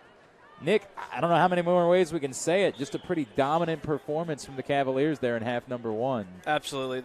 All sides of the football. Defensively, they're bringing a ton of pressure, causing the freshman Palazzo to make mistakes. Offensively, they've done a good job balancing a little more than I thought they would. Good run game from Sims. Washington has looked sharp, and they dominated. 2 passing touchdowns in the early going for Malik Washington, finding Max Moss on the first possession, and then Damian Wilburn, who had a nice little first half touchdown catch and a big sack thrown in there. Then they got the pick six, P.J. Pokeness intercepting Braden Palazzo on first down on the third possession of the game for the Eagles, extending the lead out 21-0.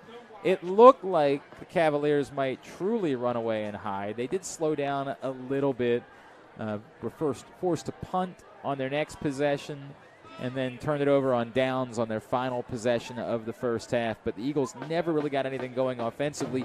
You know, they've moved the ball a little bit at times. 3 times they've had possessions that involve moving the chains a couple of times, but they just finally got over midfield for the first time on their final possession of the half.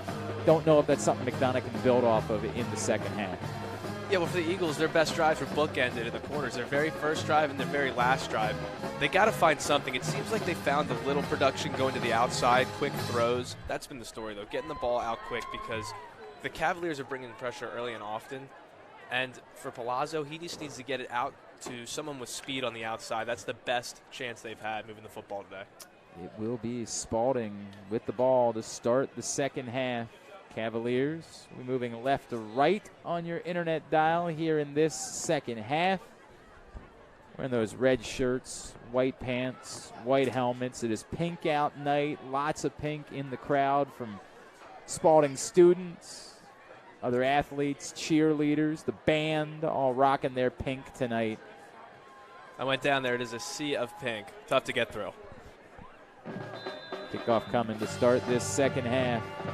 And we are underway. Sam Arbaugh, short kick. Flag out, no doubt. And that one all the way up past the 40-yard line for Max Moss. Kickoff return by number 8. Max Moss. They tried to squib that, keep it out of Moss's hands, but it ended up in it anyways. Man, where it was thrown, almost like the kicking team had to be off sides. First down, Spalding. They're pointing No, they're back. pointing the other way. You're right. So I guess must have been a hold. So instead of having it past the 40-yard line, the Cavaliers will be forced to move back a bit for their first possession of half number 2. Let's see how the Cavaliers come out. They've been here all year. They're on a 6-game winning streak, lost their opener, but since then 6 straight wins, and in 5 of those wins, blowouts. Only 1 game has been a 1-score game. Everything else they've been up big time. So not not a new situation for them coming into the second half up. 10 yards from the spot of the foul. They take over at the 25 to start this first possession of the second half. Washington to throw. He's got a man underneath. He has got 10 yards up to the 35 with Tyler Brown. Number 3, Tyler Brown. Brown had a very big first quarter, a little quieter in the second quarter, but right away they go to him. Miles Hurd. Miles Hurd in on the tackle for McDonogh. New set of downs, 1st and 10 from the 35. The give is to Sims. He's trying to turn the corner. He's slowed down, and then he's brought down. No gain.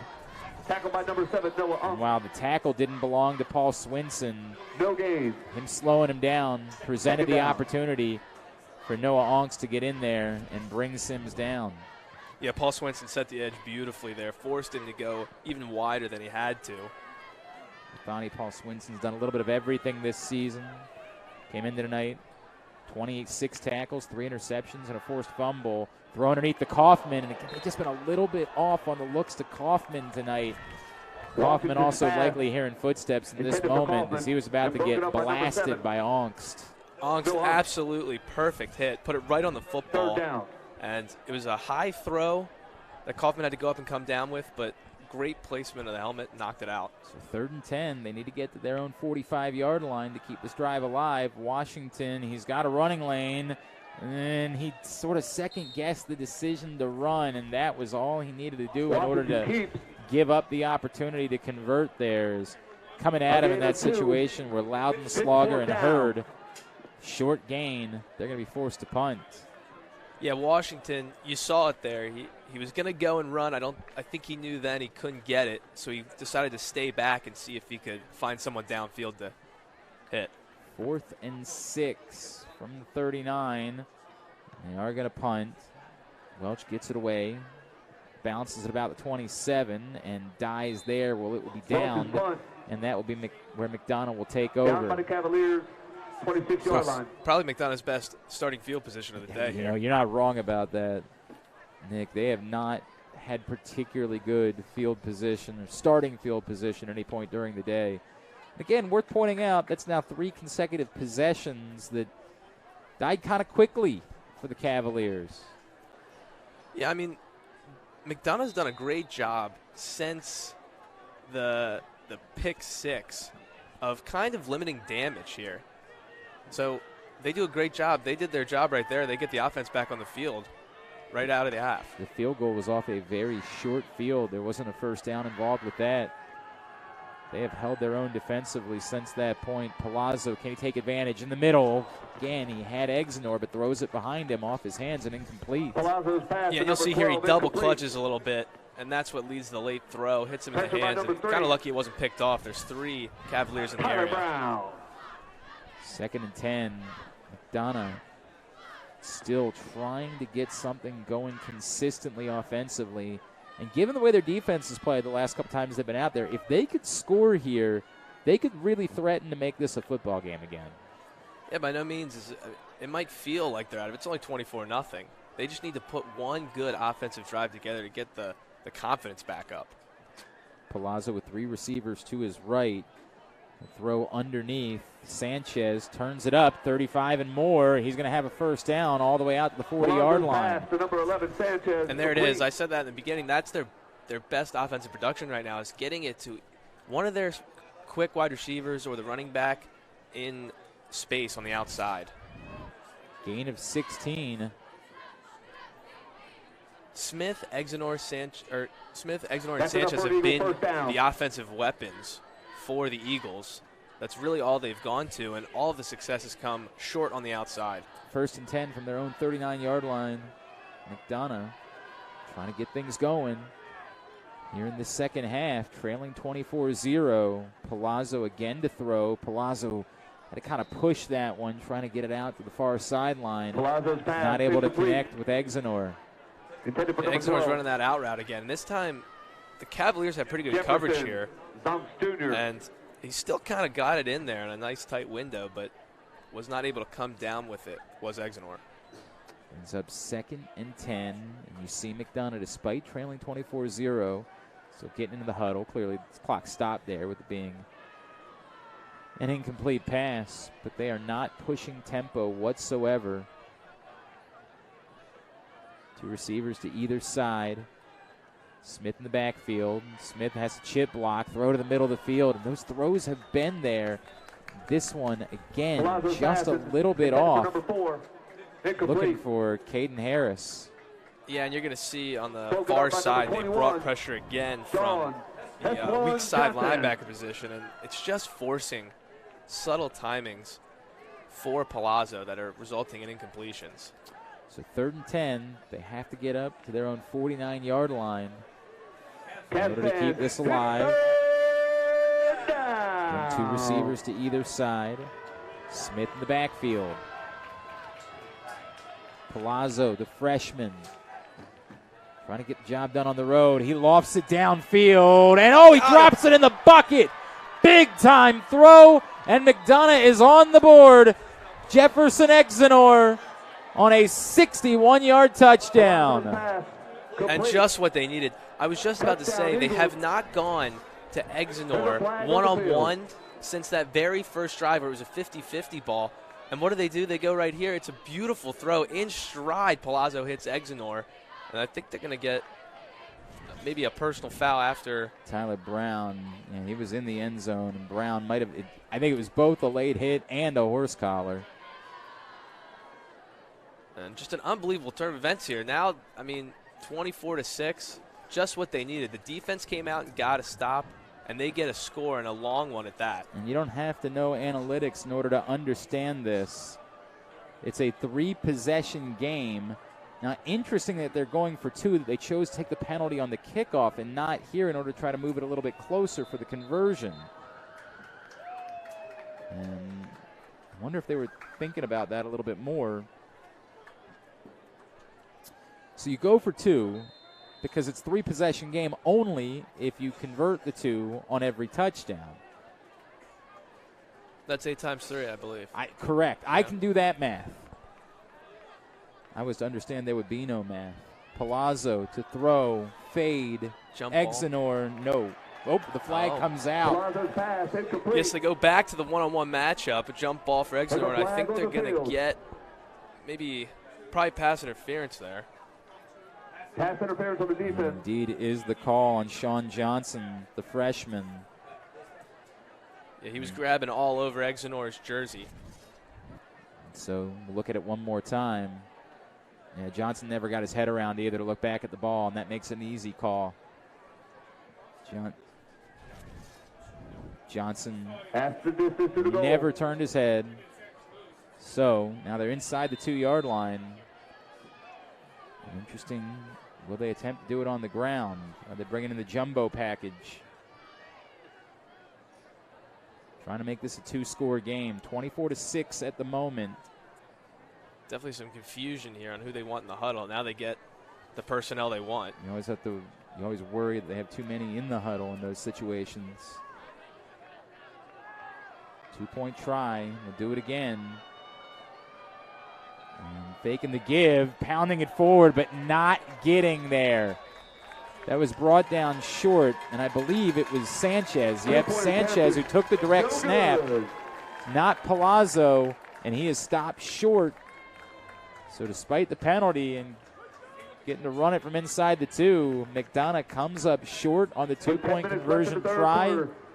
And it's 24-6, so it remains a 3-possession game here with 10:02 remaining in the 3rd quarter. But life for the Eagles, and we talked about Spalding had the chance to really put this thing away and put their foot down and end this thing. Well, now they're in a football game in the second half.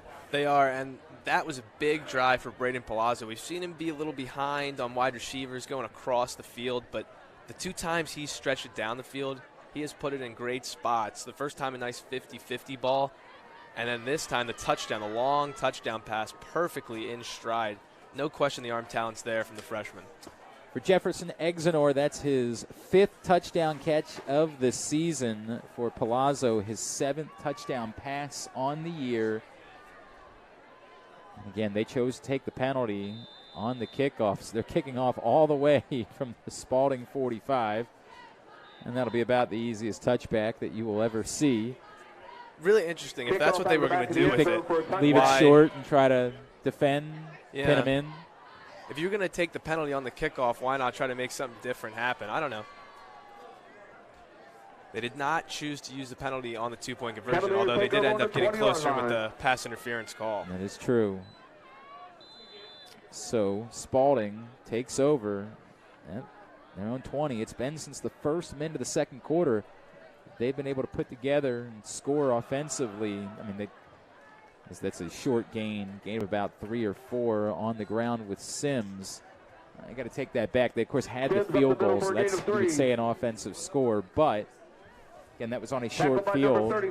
They didn't move the ball.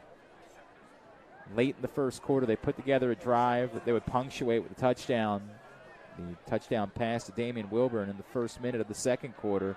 2nd and 7, Washington back to throw, now rolling out to his right. He heaves it off his back foot, trying to find Kaufman. He got it there. In fact, he got it too far. That's a dangerous throw off the back foot, though. I mean, just look at the talent here. He gets out of the pocket, and a good job by Kaufman to peel off. The safety's late to get over, but a lot shown from Washington today with his ability to not just stay in the pocket and move it around, but get out of the pocket and make plays. And here we go, 3rd and 7 from the 23. They've got to get to the 30. Chance for a huge momentum swing here for McDonough if they can get the stop. Moss switches sides. He's down on the right side. Now Kaufman slips out to the left. Washington to throw underneath. Oh, he zips it in, but too much. He was looking for Tyler Brown. Puts too much zip on the ball. Yeah, that was the old number 1. He had a little bit of separation, but not a ton against Onk, so I can understand why you feel the need to put the heat on the pass. Yeah, there was a safety from the center of the field closing in as he went up the seam, but it really just wasn't there. So Welch will be forced to punt. He's standing back at his own 10-yard line, and McDonough, after scoring the touchdown, gets a 3 and out, and they'll get another chance here to try to make this a 2-score game. It's going to take a fortunate Cavaliers bounce, and it'll be down at about the 35. Back in coverage with Ships. And how about that? Back-to-back stops coming out of the break for the Eagles defense. And the crazy thing is the Cavaliers offense moves so quick that almost no time has come off the clock in their 2 possessions. An eternity remaining. 9:14 to play in the third quarter. Spalding's lead is now 24-6. McDonough, momentum swinging in their direction a bit. And Spalding's offense has been bogged down. They have barely been able to move the ball since that second possession of the game. 3 receivers to the left for Palazzo. Flag on the field. Flag comes out. Pre-snap penalty. Almost certainly going to back him up. And you wonder if they successfully threw it downfield on the last drive. They try to open it up a little bit more down the field. That was it has to be. It seems like just there's a little more comfortableness for Palazzo throwing down the field opposed to hitting someone crossing over the middle. Looks like they picked up the flag. So we'll just be 1st and 10 from the 35-yard line. No flag. And Clark, Nick Testoni with you from Whittles Field. A lot of action early in the third quarter. Spalding leading 24-6. Palazzo throws it underneath. Not really any room out there on the far sideline. No gain, probably at the most, on the short pass into the flats. Exenor again. Probably forward progress should give him a yard. Second down. They'll give him about a half a yard. They went to the far sideline where the football is, so less space to work with for Exenor. Just really had nothing open up there in terms of running space. 2nd and 9. 3 receivers now to the left, 1 to the right. More space to operate down to this side for Palazzo. Palazzo again to throw. Looks in the middle of the field, and that's picked off. Gio Boone steps in front. Boone at the 30, and he will be slowed down. Credit Luke Miller for hanging in there. Gio Boone with his first interception of the day and of the season. The senior has done it all this year for the Cavaliers, making a huge play when momentum was taking this game the other way. Yeah, Boone is the leading tackler for this Cavaliers team. He just sits back in the coverage, and I don't know if Palazzo never saw him or he tried to get it over him, but it wasn't enough. 1st and 10 from the McDonough 28 as Spalding takes it over. Washington, do you go for the home run here? No, it's not there. He sneaks out to the left. He's got a big gain to the 20, down to the 15, and out of bounds at about the 11-yard line. Yeah, at a certain point, McDonough's going to have to maybe send a spy out there or something, because when they're not getting to him and they're running all these downfield routes, I mean, look, there is plenty of grass. Defenders turn their back, and he's got all the world to just run. He's going to get down close to 10. 17-yard gain. Sims brought down, was close to a horse collar. Sims off the left side. Pick up about 2 inside the 10 as they continue to push the tempo. It's an old trope in football. When you get a big game-changing turnover, you try to throw to the end zone in the next play, and it looked like Washington was looking in the direction of the end zone, just decided he didn't like what he saw. They definitely sent all the wide receivers deep. Couldn't find anything. He decided to take himself. 2nd down. Just inside the 10-yard line. I believe they can get a first down at about the 2, but I don't see the chains down there. Washington to throw. Looking in the middle of the field, not able to find Tyler Brown. Pass intended for number 3, Tyler Brown, incomplete. Bring up third down. Really wasn't a lot there. It's pretty good coverage down there.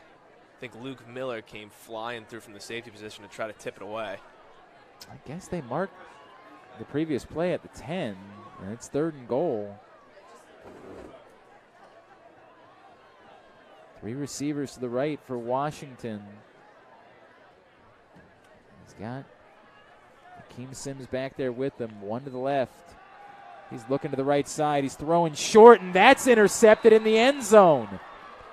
What another turn. Demetrius Smith with his 2nd interception of the season. And all that momentum that Spalding took back, they give it right back to the Eagles. So he's looking far side of the field, and it's not there. He's trying to force it in there. Eagles take over on the 20-yard line. About 3 Cavalier wide receivers in the area. I think it's intended. It was Kaufman, the tight end, he was looking for.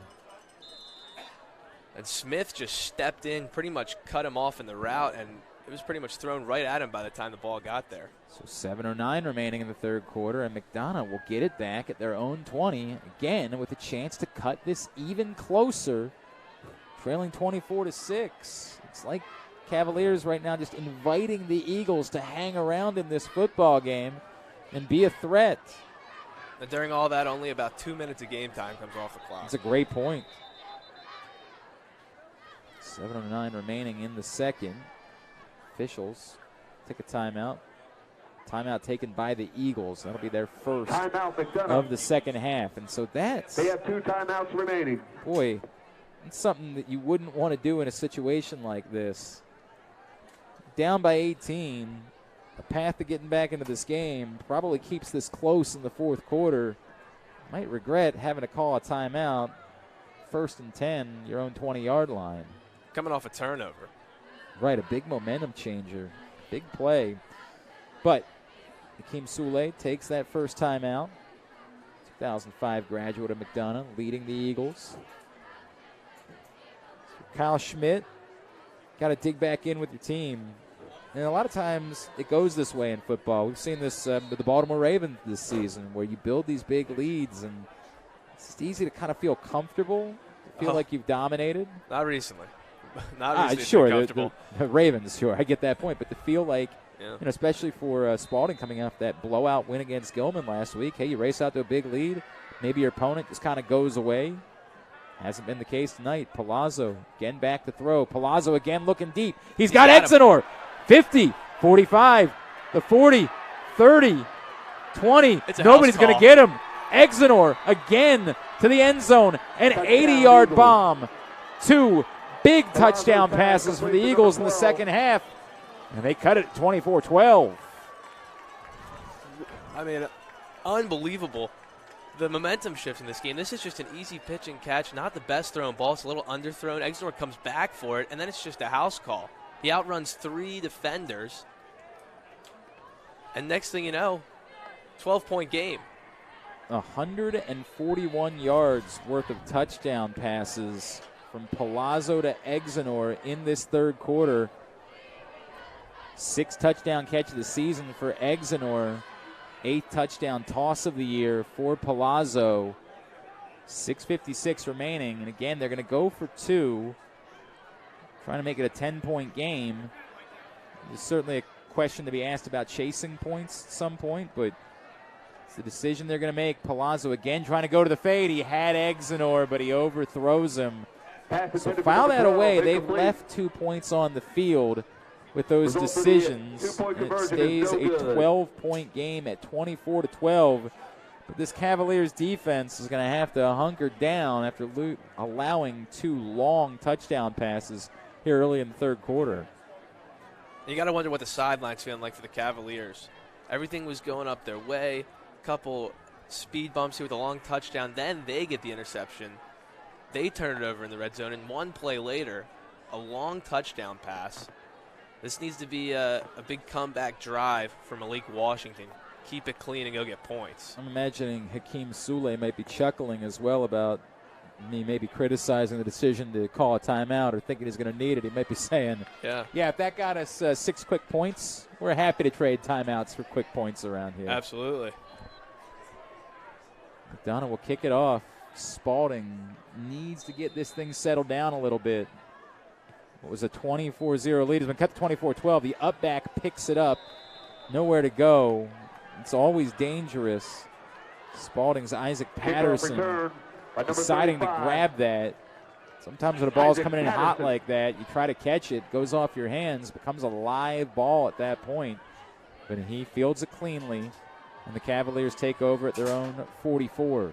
Eagles showing no type of chance they want to kick it deep. Malik Washington trying to shake off the interception he threw in the end zone on their last possession. Gives it to Sims, and Sims is bottled up quickly, and there is that outstanding defensive line to Marius Walker, again right in the middle of it. No game. Walker blew that play up completely by himself, just threw the guard and nose tackle out of the way. 2nd and 10 from the 44.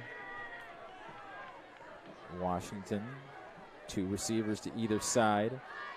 Sims to his right. Throwing again for Kaufman. Boy, they have been just a bit off. However, this time, hit to the head. It's going to be a personal foul. It's going to be 15 yards. It's going to move the chains. Yeah, try Kaufman again up the seam route. It's real tight window. And this time, looks like it'll be a personal foul. And that should. It's Luke Miller, who was a guilty party there. So that's a huge play, as it was going to be 3rd and 10 for the Cavaliers. Instead, they'll march all the way up to illegal hit to the head. The 41-yard line. Defense. And actually, yeah, I think it's right, the 41-yard line. Again, I was to understand there would be no math. They got to come back and march it off again, make sure they have it right. No, that's 6 plus 9, I believe, every time equals 40 or 15. You know, I understand what I'm saying. I know I'm not presenting it perfectly, and apparently I was wrong. It's going to be the 39. So I had no idea what I was saying. Strike it from the record. Forget the math. Yeah, I think I was right the first time, and I think the officials are realizing that. So they'll go for their 3rd chance at spotting the ball. 41. Credit the broadcaster. Every now and then, this man knows a little bit about what he's saying. 41-yard line, that's where they will move it to. 1st and 10 from there. Washington has Moss in motion. Moss comes down to the near side.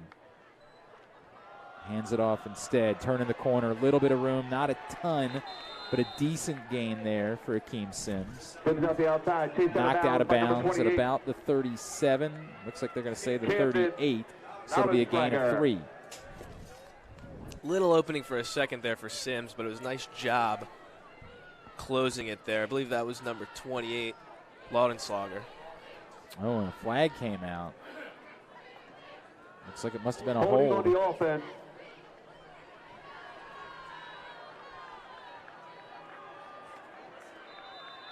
So he backed up instead. 10-yard penalty. It's a 10-yard penalty from the spot of the foul, so it'll bring them back to the 48, and it'll be 1st and 17 from there. Again, way too much math being required at the moment. Might have to hire a third analyst whose only job is math. Washington throws it underneath, and Sims had some room to move, but he couldn't hold on to it. Yeah, they set up a quick screen pass right here. Thought maybe Washington zipped that in a little bit. I guess I understand why now that I see how close Tamaris Walker was. McDonough did an excellent job of sniffing that out. 2nd and long, 2nd and 17. Spalding's only movement so far in this drive was via the personal foul.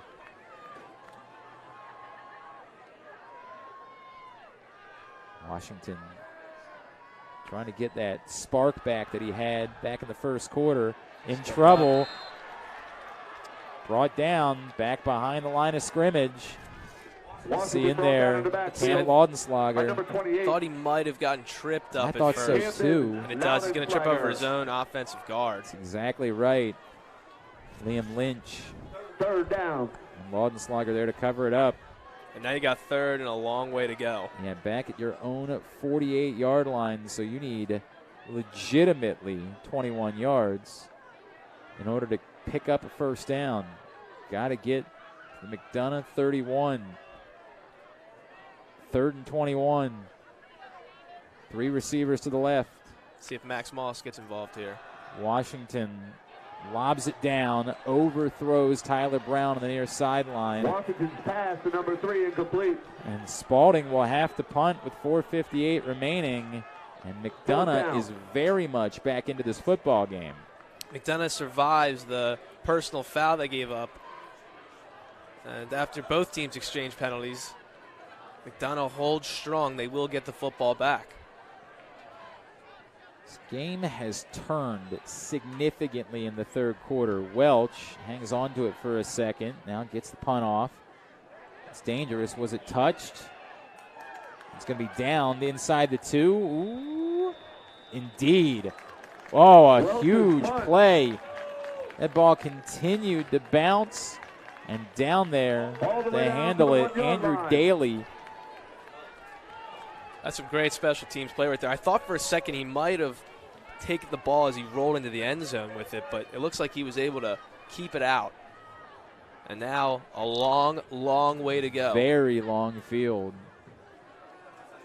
for McDonough inside the 1-yard line, really right on the cusp of the goal line. Andrew Daly, in addition to being the long snapper, getting down there and making plays, he also plays tuba in the wind ensemble here at Archbishop Spalding.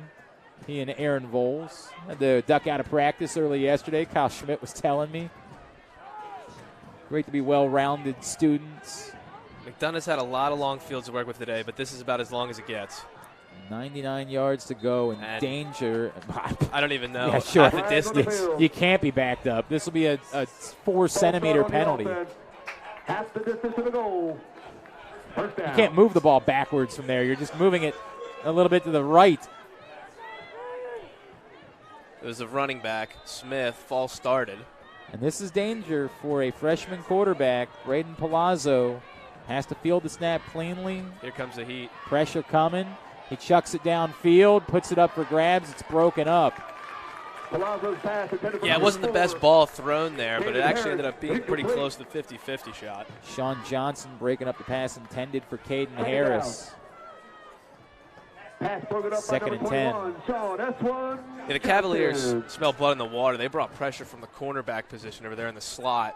they are looking for a game-changing play, maybe stop this momentum from McDonough with a safety. And honestly, I understand why they're not trying to run. They've seen too many run plays tonight that were blown up in the backfield. Yes. So wondered maybe if they might try to fall forward on first down and just get a yard in order to give themselves some space, but they didn't do that. Now it's 2nd and 10, and Palazzo again standing in his own end zone. And then Smith back there with them. Palazzo able to get this one out. It's tipped, and it's still alive, and it's intercepted. And it's going to be a second pick six for the game. This one belonging to Tyler Brown. Unbelievable. Second pick six. This one gets tipped, goes in and out of the hands of, I think, 2 different players. One for McDonough, one defender, and then it ends up finally in the back with Brown. And he has an easy walk into the end zone. It's Brown's second touchdown of the season. He had a kickoff return touchdown earlier this year. Now he gets a pick six, 3rd interception of the game for the Spalding defense.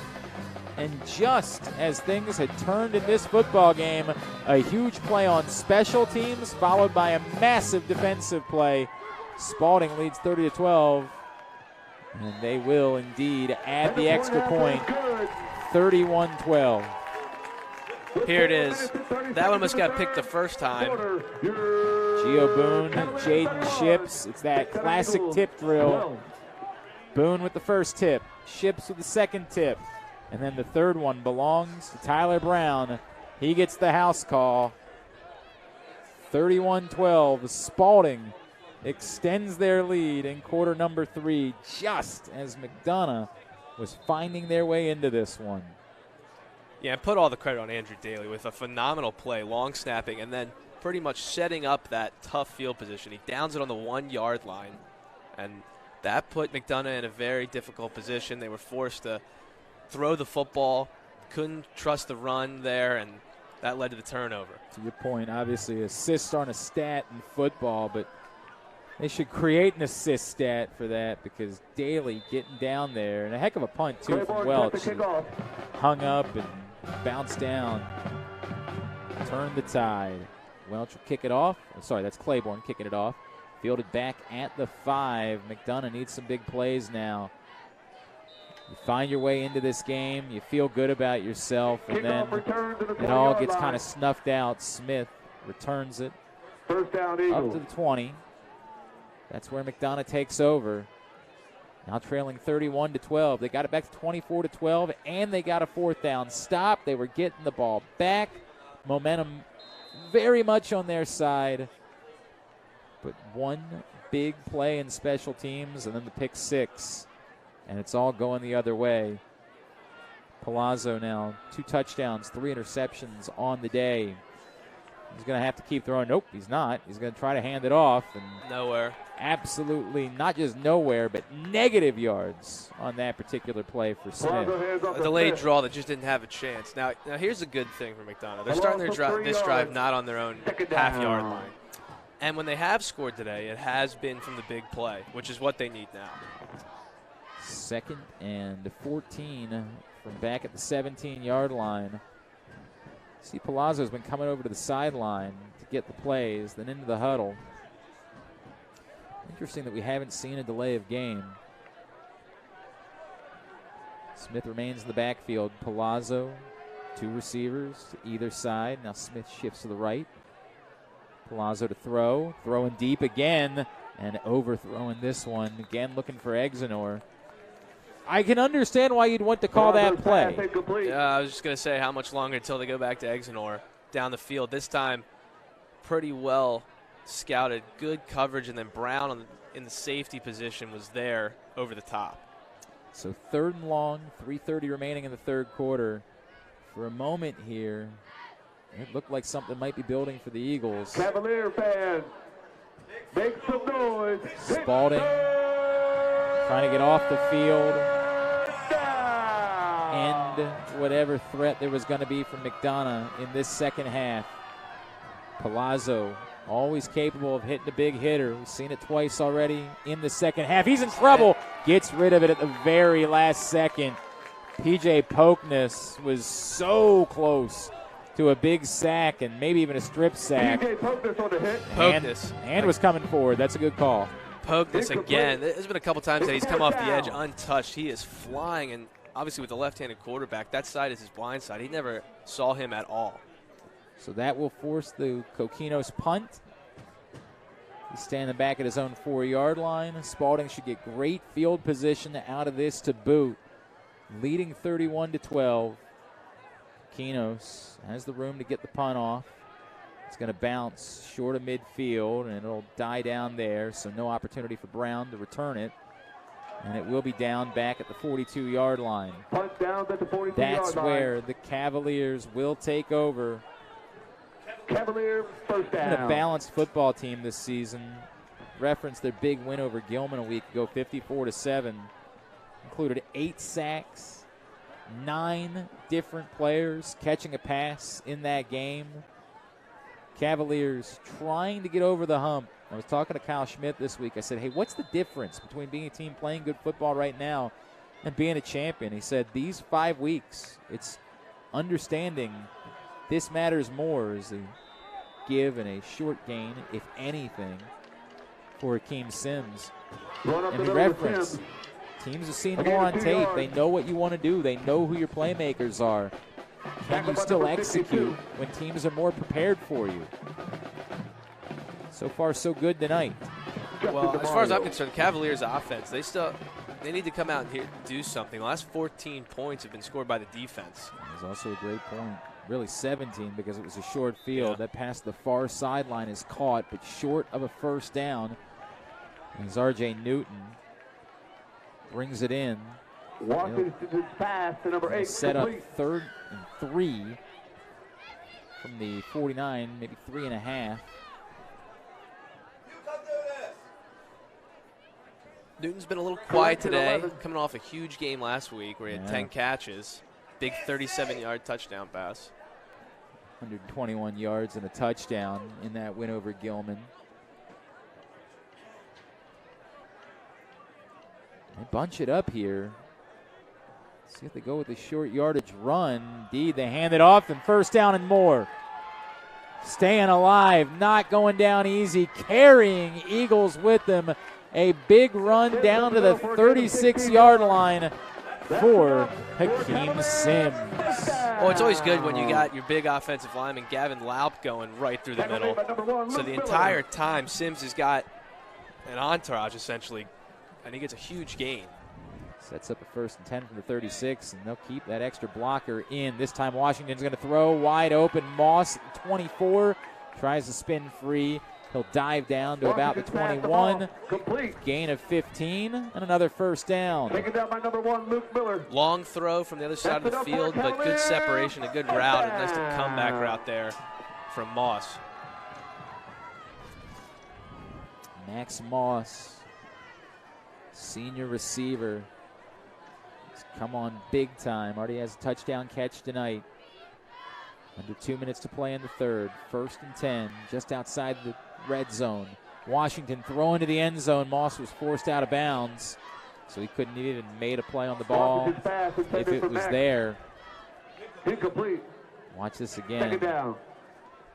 He was working against a couple of defenders downfield, including good effort from Miles Hurd to stay in front of him. Yeah, Miles Hurd just worked with that outside release and never let him back in. 2nd and 10 from the 21-yard line. In motion, Ben Hayes comes down to the near side with Moss. Sims in the backfield with him. The give is to Sims. Sims stood up at the 20, and he's going to be brought down. Very minimal gain. And the flag comes out. Yeah, a little extracurricular here. Noah Ongst in there, flag on the field. as was McDonough Paul Swinson. And that takedown, which would get you points on the mat in wrestling. It's gonna, no flag. They pick up the flag, okay. They pick up the flag. I was going to say it wasn't necessarily a late hit. Whistle hadn't gone yet, but with that kind of... It's that body slam, yeah, right? the wrap. So 3rd and 9 Got to get to the 11 to pick up a first down. I guess they're going to say 3rd and 10, so they said no gain whatsoever. 3rd and 10. 1 minute to play in the third. Again, could be 4-down territory. Moss right there on the near sideline. Also the big lead that they might go for a field goal. Washington looking for some space. Now rolling out to his left. Does not have room. In fact, he's got no gain whatsoever. Washington keeps no gain. Forced out of bounds. There's a flag on the field. Flag is out. Of course, that leads you to one of two questions. With a play that take that long to develop, was it an offensive hold? If it was, an interesting decision here for McDonough, as they got the stop. They are backing up. Yeah. They choose to back him up, try to get him out of field goal range. The risk there, of course, being that even in 3rd and long, Spalding could convert. Holding on the offense. A loss of 10 yards. So it'll be 3rd and 20. Replay 3rd down. And now at an interesting part of the field, because you would assume they're not punted from here. It'll be 3rd and 15. The hold was downfield. So I got it spotted right now at the 37. So it's more like, 3rd and 15 from here. Got to get down to the 22. Washington drifting to his left, has time, looking for a man, heaves it downfield and threw it into traffic, out of bounds. Not much of a chance down there. Headed for number 11, looking for R.J. Newton. R.J. Newton, incomplete. And now they'll send out, looks like they're sending out the punt unit. Yeah, they're going to have to punt from here. I thought there on 3rd and 15 they might try to take something underneath and maybe make it a 4-down territory, because they are in an odd spot over midfield, but looks like they're going to go for the pin deep. They pinned that last punt down at the 1-yard line. Let's see if they can't do it again. Welch standing at midfield. He'll get the punt off from about the 46, boots it down, and it's going to deaden, flatten at the 15, where it will be down. Down in coverage. In order to down it was Ben Ligori, the sophomore. Eagles take over, 1st down. So again, Spalding offensively still not really able to convert. Did have a bit of a better possession this time down, moved the ball a little bit. But those 2 touchdown drives, the first quarter and the first 13 minutes of the game, since that time, no prolonged scoring drive. The real only offensive production, as you stated earlier, was the field goal that they got from short field. But they mix in a pair of pick sixes, and they have a 31-12 advantage with 24 seconds remaining in the quarter. He's Nick Testoni. I'm Glenn Clark. Archbishop Spalding leading McDonough 31-12. Palazzo to throw. He's got a man open in the middle of the field. It's Sanchez up to the 40. Sanchez trying to break free. He will be spun down at the Spalding 45, but a big gainer at 40 yards to open up this 4th quarter. We'll see if McDonough can get up and get another playoff before the end of the quarter.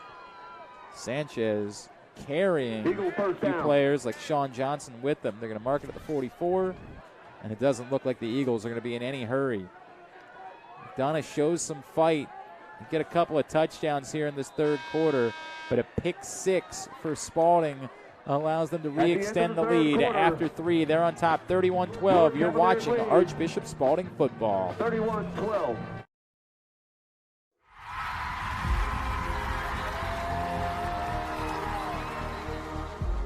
Hallmarks of a Spalding athlete. Are they able to compete at the highest level possible? Spalding is positioned very uniquely because they are in one of the best leagues in the state. When they're competing at a high level, that's big time. It was always known as a great academic school, but we wanted to build a full-rounded school for student athletes. And we knew that they could get to where they're at today. Since I've graduated from high school, I've watched the campus grow astronomically. Spalding laid a foundation for my understanding of teamwork, friendship, and things that were so much bigger than what happened on the basketball court. They were challenging themselves academically and spiritually. and it transitions directly onto the field. That consistency molds and shapes everybody that's involved. The future of Spalding athletically is strong and vibrant, and I'm excited for our Cavs.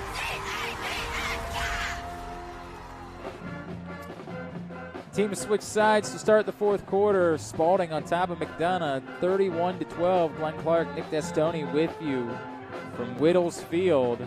Pink out night for the Cavaliers. McDonough found some offensive rhythm, and again, Palazzo, this one just lofted up. He was intending it. Look for Miller downfield. Intended for number 1. Bounces away.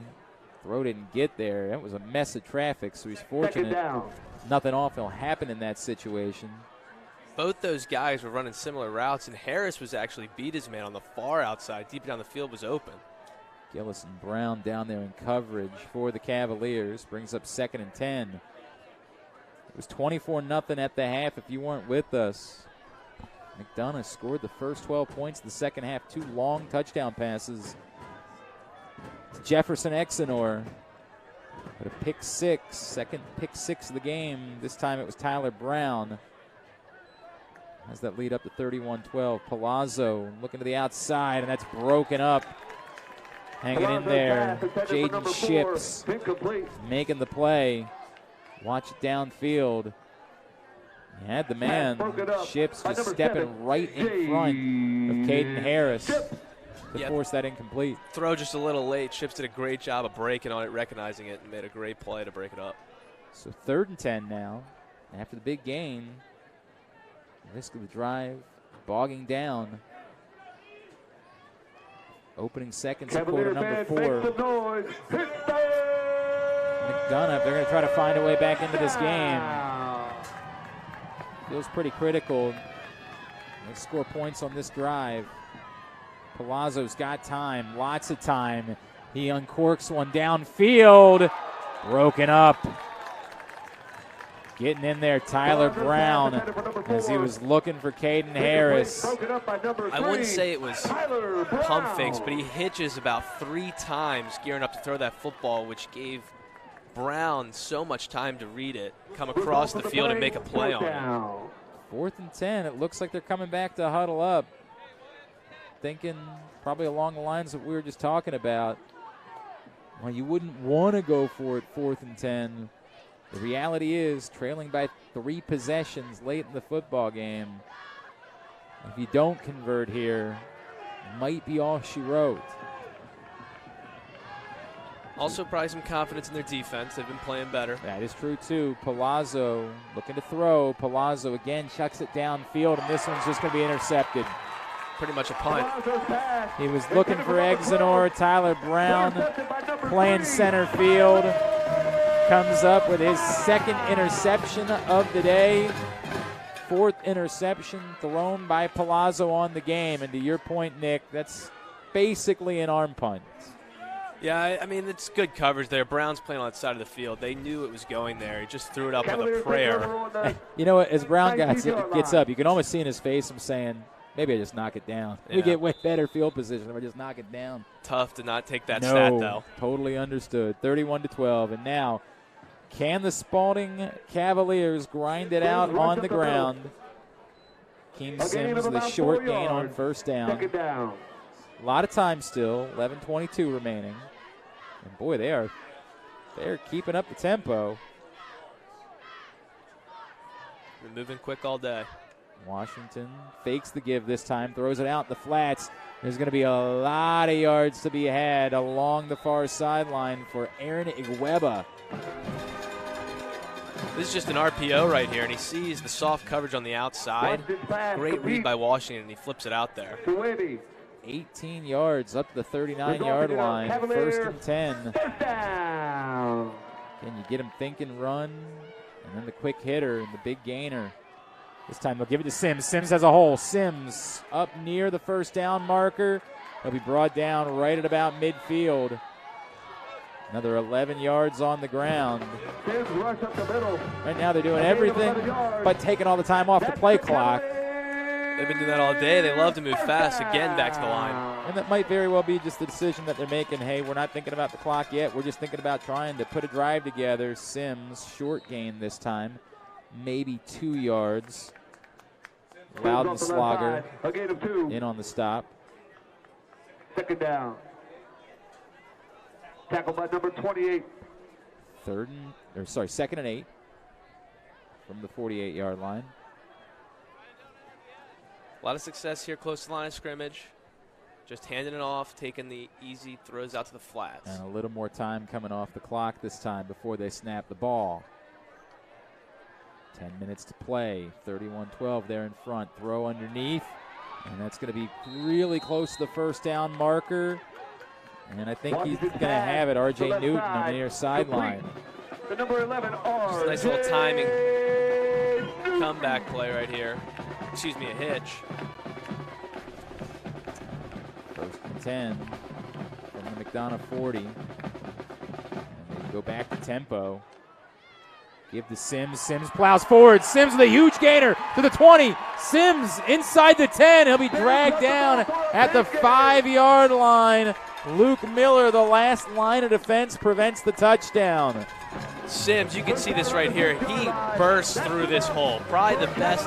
His eyes probably opened up wide when he saw it because he took off, shot through the hole, got into the second level, and Miller was able to prevent, the only guy to prevent it from a touchdown. See, he actually stepped out of bounds at about the 7-yard line. So first and goal from there. Another give to Sims. Sims got through the first defender, but brought down inside the 5 at about the 4. Second and goal from there. Second down. They quickly back up the line of scrimmage. You see this Cavaliers offensive line wasting no time as Washington gets the play call. Malik Washington has got offers from Maryland, Penn State, Virginia Tech, among others. Just a sophomore. So talented. Washington underneath the Kaufman. Kaufman puts his head down. Stops short. About the 1-yard line. Love that little push pass. Little misdirection. As Washington goes left, everybody else goes right. Kaufman has a couple leading blockers. Third and goal from the 1. There you see Jamison Kaufman. Huge game a week ago. They've tried to go back to him a few times tonight. It's been a little bit off from some of those attempts to connect. Washington comes up under center. We haven't seen that much. Washington with the give to Kaufman. Kaufman will rush it in. Kept it on the ground for the majority of the drive, and there it is. The offense gets their touchdown. First one since early second quarter. Big statement drive, and now with under 8.5 to play, that's going to make the lead a little more insurmountable, I'd say. And that should bring us to a running clock at 37-12. Clock is stopped right now with 8:23 to play.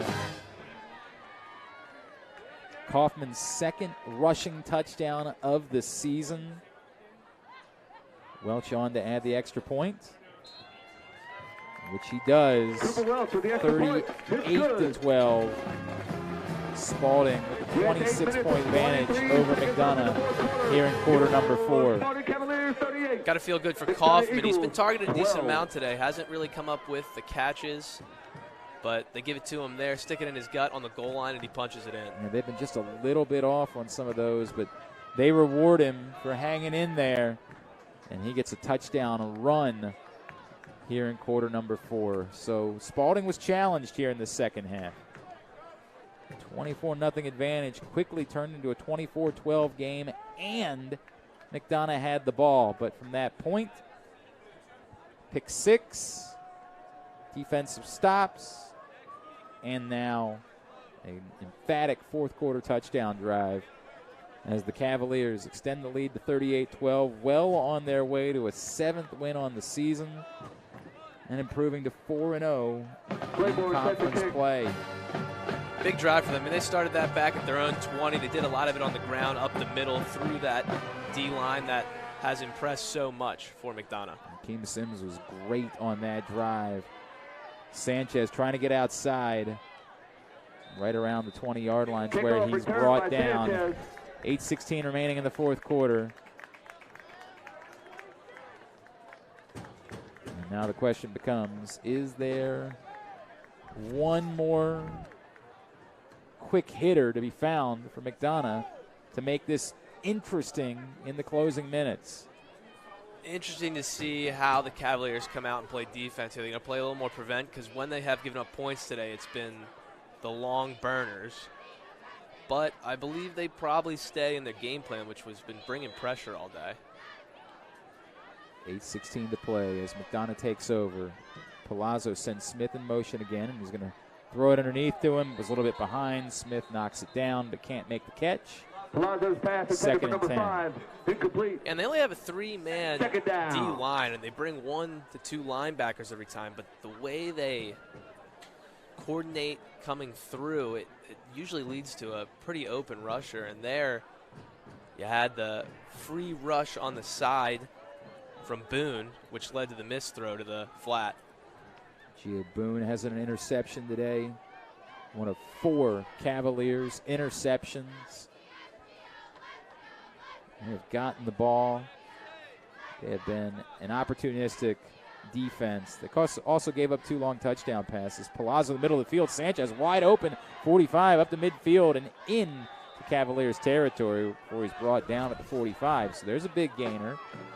Yeah, very similar to the play right before the end of the third quarter is the Eagles going to move fast, where Sanchez just kind of sits in between the curl flats from the linebackers and the deep safeties. Brown and Ships in on the tackle. 1st and 10 from the Spalding 45. Palazzo again going deep down that far sideline, and flag comes out, and I have to see. I don't know how catchable that ball was. It was overthrown.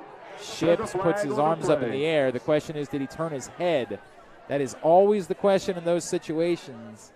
Did you get your head back around on the ball? You got to do that. You watch downfield. Let's see. Pass interference on the Ships defense. never turned it out. It's soft, but he does cut him off. Exenor does a great job of taking the dive. And again, it's sort of the last second. Once the ball's there, he kind of looks a little to his right, but he really did never look back for the ball. So 15 yards on the pass interference brings it up the Spalding 30, 7:49 to play. In the flat to Smith. That ball was a little bit behind, so that would have been dangerous had he not caught it. Instead, he spins forward, and he gets about 6 yards there. Good job by Smith cutting that back in to get some yards out of that. Tackled by number 2nd and 68. 4. Clock continues to tick. 7.5 to play. 38-12. McDonough trying to put together a touchdown drive here to at least, second down, keep faint hope alive. Look at big Tamarius Walker on the offensive line. What a nightmare it must be to look at that guy. Palazzo lobs it towards the end zone, and Palazzo's no pass flag. Intended for number 4, incomplete. I was just going to say they tangled feet there. That's what I thought. Caden Harris was the intended target. Sean Johnson, S1 in coverage for the Cavaliers. Brings up 3rd down. Just pushing the ball constantly down the field. I don't think they need to necessarily go for the end zone this far out, but 3rd down, I think they should be worried about maybe getting the first here before they go for the end zone. And if you see on the top part of the screen are the 2 guys that do most of the damage, Exenor and Sanchez at the top of your screen. 3rd and 4. They need to get to the 20 in order to keep the drive alive. Palazzo again in the shotgun. Palazzo to the middle of the field. Oh, he had him. Luke Miller had slipped behind Trent Gillis. Palazzo overthrows him. It's a great route by Miller. Just a touch pass that he's a bit off on. It probably would have been 6. So 4th and 4. This is basically it with 7:03 remaining. If it isn't already, for what it's worth, it's totally possible. Even if they convert, it's not relevant. But any prayer they might have probably comes down to this. Okay, got to get to the 20. Taking a while to come out of the huddle with the play. They might have to call a timeout. Or they haven't gotten to the huddle yet. They will. Indeed. They're going to have to call their second timeout here, as Braden Palazzo was still standing over on the sideline. Timeout McDonough. with the Eagles coaching This is their staff. second timeout. 7:03 to play. As we mentioned earlier, Spalding looking to improve to 7-1 on the season. As we get into the late stages of the regular season, not a lot left after tonight. Not only looking to go 7-1, but 7 straight they've ripped off since their opening day loss. After this, Loyola Blakefield next Friday. And we'll travel to Mount St. Joe. And that's that. We'll be here on November 11th for a playoff game. Spalding trying to see the upcoming schedule. Again, Loyola next Friday night, back here at Whittles Field. Then they're out Mount St. Joe on the 5th. Friday night, November 11th. For a first round matchup in the MIAA playoffs. 4th and 4 out of the timeout. McDonogh will have only one remaining. Got to get to 20 to convert, keep the drive alive. Palazzo looking to throw. Palazzo towards the end zone into double coverage, and that'll be a 5th interception. Just playing center field once again. Tyler Brown with his 3rd pick of the day. Yeah, Brown, I mean, he reads this the entire way. This is just last effort. Almost similar to the last time. I believe that's Exeter they were trying to go to again. And Brown read his eyes the entire way, just took a couple steps to his left and took an easy interception. Probably too much thrown in double coverage tonight for Palazzo. Look, again, he's a freshman. You can see the talent. The talent is undeniable. Absolutely. And they were forced to throw and throw and throw some more in the second half. And 5 interceptions. It's going to happen sometimes. They have to throw the ball this much. Now Cavaliers will go back to the ground, try to run the clock. Sims, the short gain on first down. How about tonight for Tyler Brown? 3 interceptions, including a pick 6 that really changed momentum in the 3rd quarter.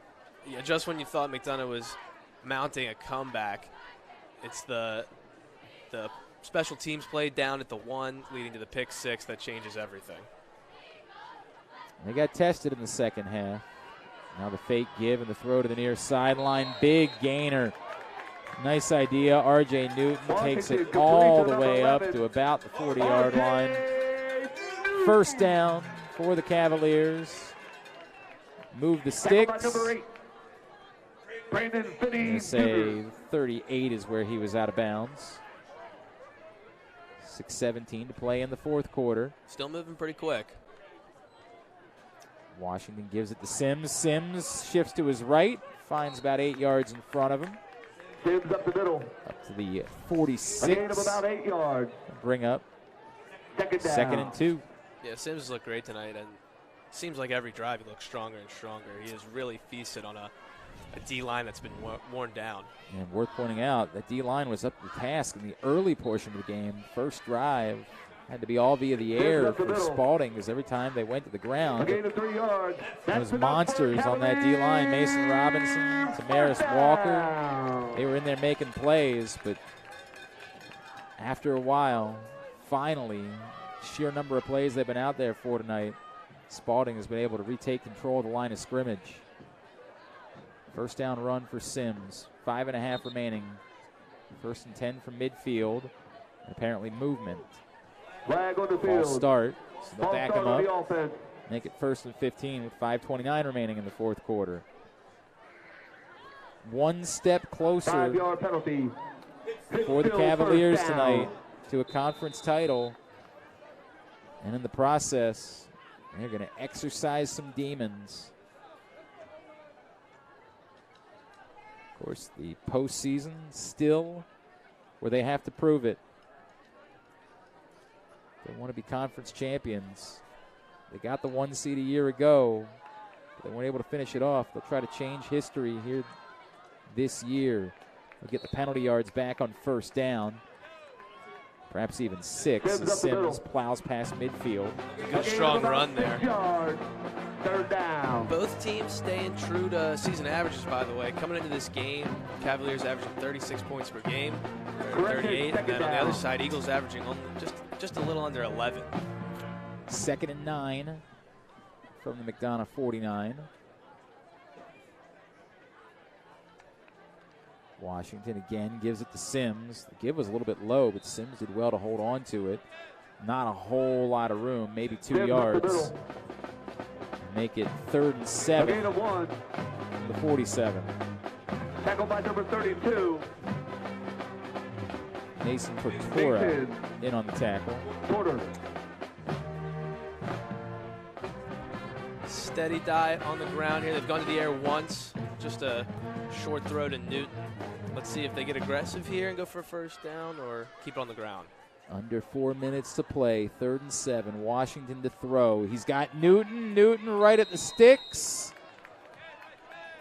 And I think they're marking him short. Yeah, about a yard or so. Let's see. Oh, now they're moving. Yeah, they're moving it. They're giving it to him. They're giving him the 40 and the first down. I've seen this a lot today. It's just a nice, quick timing route where you just get to the first down marker and the ball's out waiting for Newton. So another set of downs. The give to Sims. Washington threw a fake in there, fake rollout. Sims pushed back. A gain of about 3 yards. Justin DeMario in there, junior defensive lineman. Clock continues to run. Gain of about 3 to the 37. 2nd and 7. Washington. The give to Sims. Sims the big hole. Get 6. Probably be a little bit short of the first down marker. Sims up the middle for a gain of 6 They yards. had quite the burst.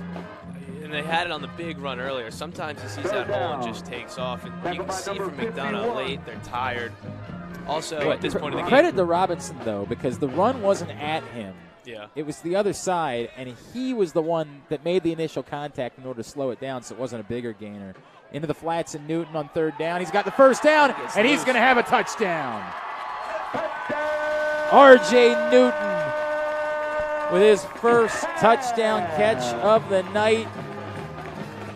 His 3rd of the season. And that is the exclamation point for Spalding in a tremendous performance tonight against McDonough. The whole drive, just run up the middle, mixed in with a couple outsides of Newton, and then they looks like maybe just a design quick throw out there. It's 2-on-2. Didn't look like they were necessarily anticipating it, and he makes one guy miss, and it's a house call. 31 yards on the pitch and catch, run after the catch. On for the extra point as well. Again, the snap a little bit off, but handled well by Bonacisi. 45-12. The Spalding expands the lead with 2:36 remaining in the 4th quarter. Malik Washington, his 3rd touchdown pass of the night and his 22nd on the season. A couple of touchdown drives here in the 4th quarter after a couple of nice drives in the 1st quarter. Got to clean things up in the middle of the game. But away from that, just an outstanding evening tonight from the Cavaliers. Yeah, if you were saying this was a boxing match, it's almost like they came out strong and they finished strong. I'd say the 2nd quarter and the beginning of the 3rd belongs to McDonough, but they just weren't able to hang in there. Missed some opportunities early on. And just a great overall effort, especially by the defense, making some huge defensive turnovers and taking them to the house. They have 14 points from the defense alone. Kyle Schmidt trying to get his team to that next step, winning the conference title. Sanchez is going to watch that go over his head and into the end zone. Claiborne's kick to the end zone. 2:36 remaining. Touchback. 45-12. It's 24-12 in the 3rd quarter. Last 21 points have belonged to the Cavaliers. They have pulled away late in the 4th, 45-12. 1st and 10 from 20 Eagles take over for on their own McDonough. 20-yard line. Again, the issue tonight for McDonough, 5 interceptions thrown by their freshman quarterback, Braden Palazzo. And as we talked about the last time, Nick, he had to throw the ball a ton tonight. They fell behind. They had no choice. They had to put the ball in the air, and he did some good things, and, he forced some things. Yeah, and just going back over the interceptions, a couple of them thrown into double coverages, but then also the pressure brought. He was forced to get rid of the ball sooner than he wanted to a couple times. And looks like they're going to wave the white flag. Palazzo hands it off to Rush up Smith. the middle for about 5 yards. Oh, no, that's not Smith. Second down. Sorry. That was Michael Tan, who was in there this time, this drive for the Eagles. Gain of 5, brings up 2nd and 5. Tan stays in with Palazzo. Be interesting to see if they keep trying to throw it or if they, are content to just keep handing it off to Tan, letting that clock run, taking their medicine. Tan gets about 1. Brings up 3rd and 4. Tackled by a host of Cavaliers. Got to be happy on the Cavaliers side. They get their revenge from a year ago and a good blowout win, and everybody got involved, it seemed like. No doubt. Offense scores, defense scored. They blocked a punt. Yep, sure did. Did a little bit of everything. Of course, also that huge punt coverage in the 3rd quarter when it was 24-12. That might be the biggest play of the game. Daly getting down on a punt at the 1-yard line. Another give, and that'll be stopped short of first down yardage. Give up the middle. Tan brought down to 29.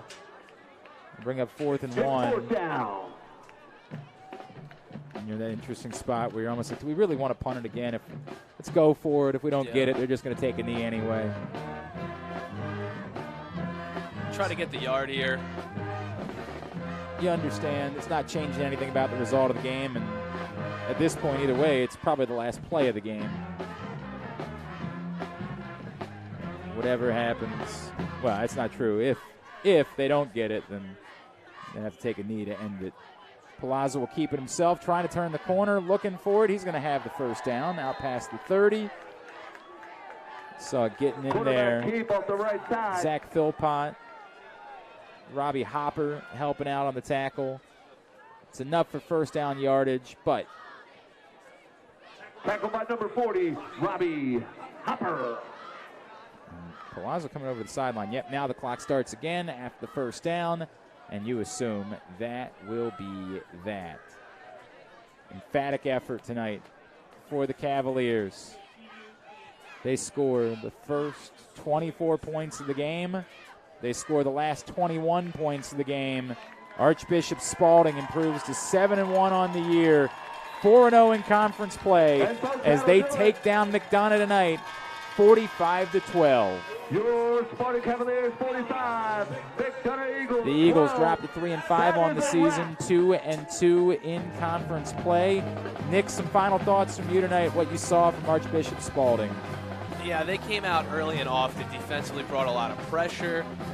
Great job getting started on the offense. We got to see Max Moss catch a touchdown pass early. Not as involved later on, but you can see the connection there from Moss and Washington. And the defense. When the defense needed to stand tall, they did a great job. Credit Brown. 3 interceptions, including a pick six. Played a great center field back there at safety. Teams shake hands there at midfield. Want to thank all of you for joining us tonight. I want to thank everyone who made our broadcast possible, the coaches from both schools, a great crew led by Paul Garza. Appreciate the opportunity to work with them.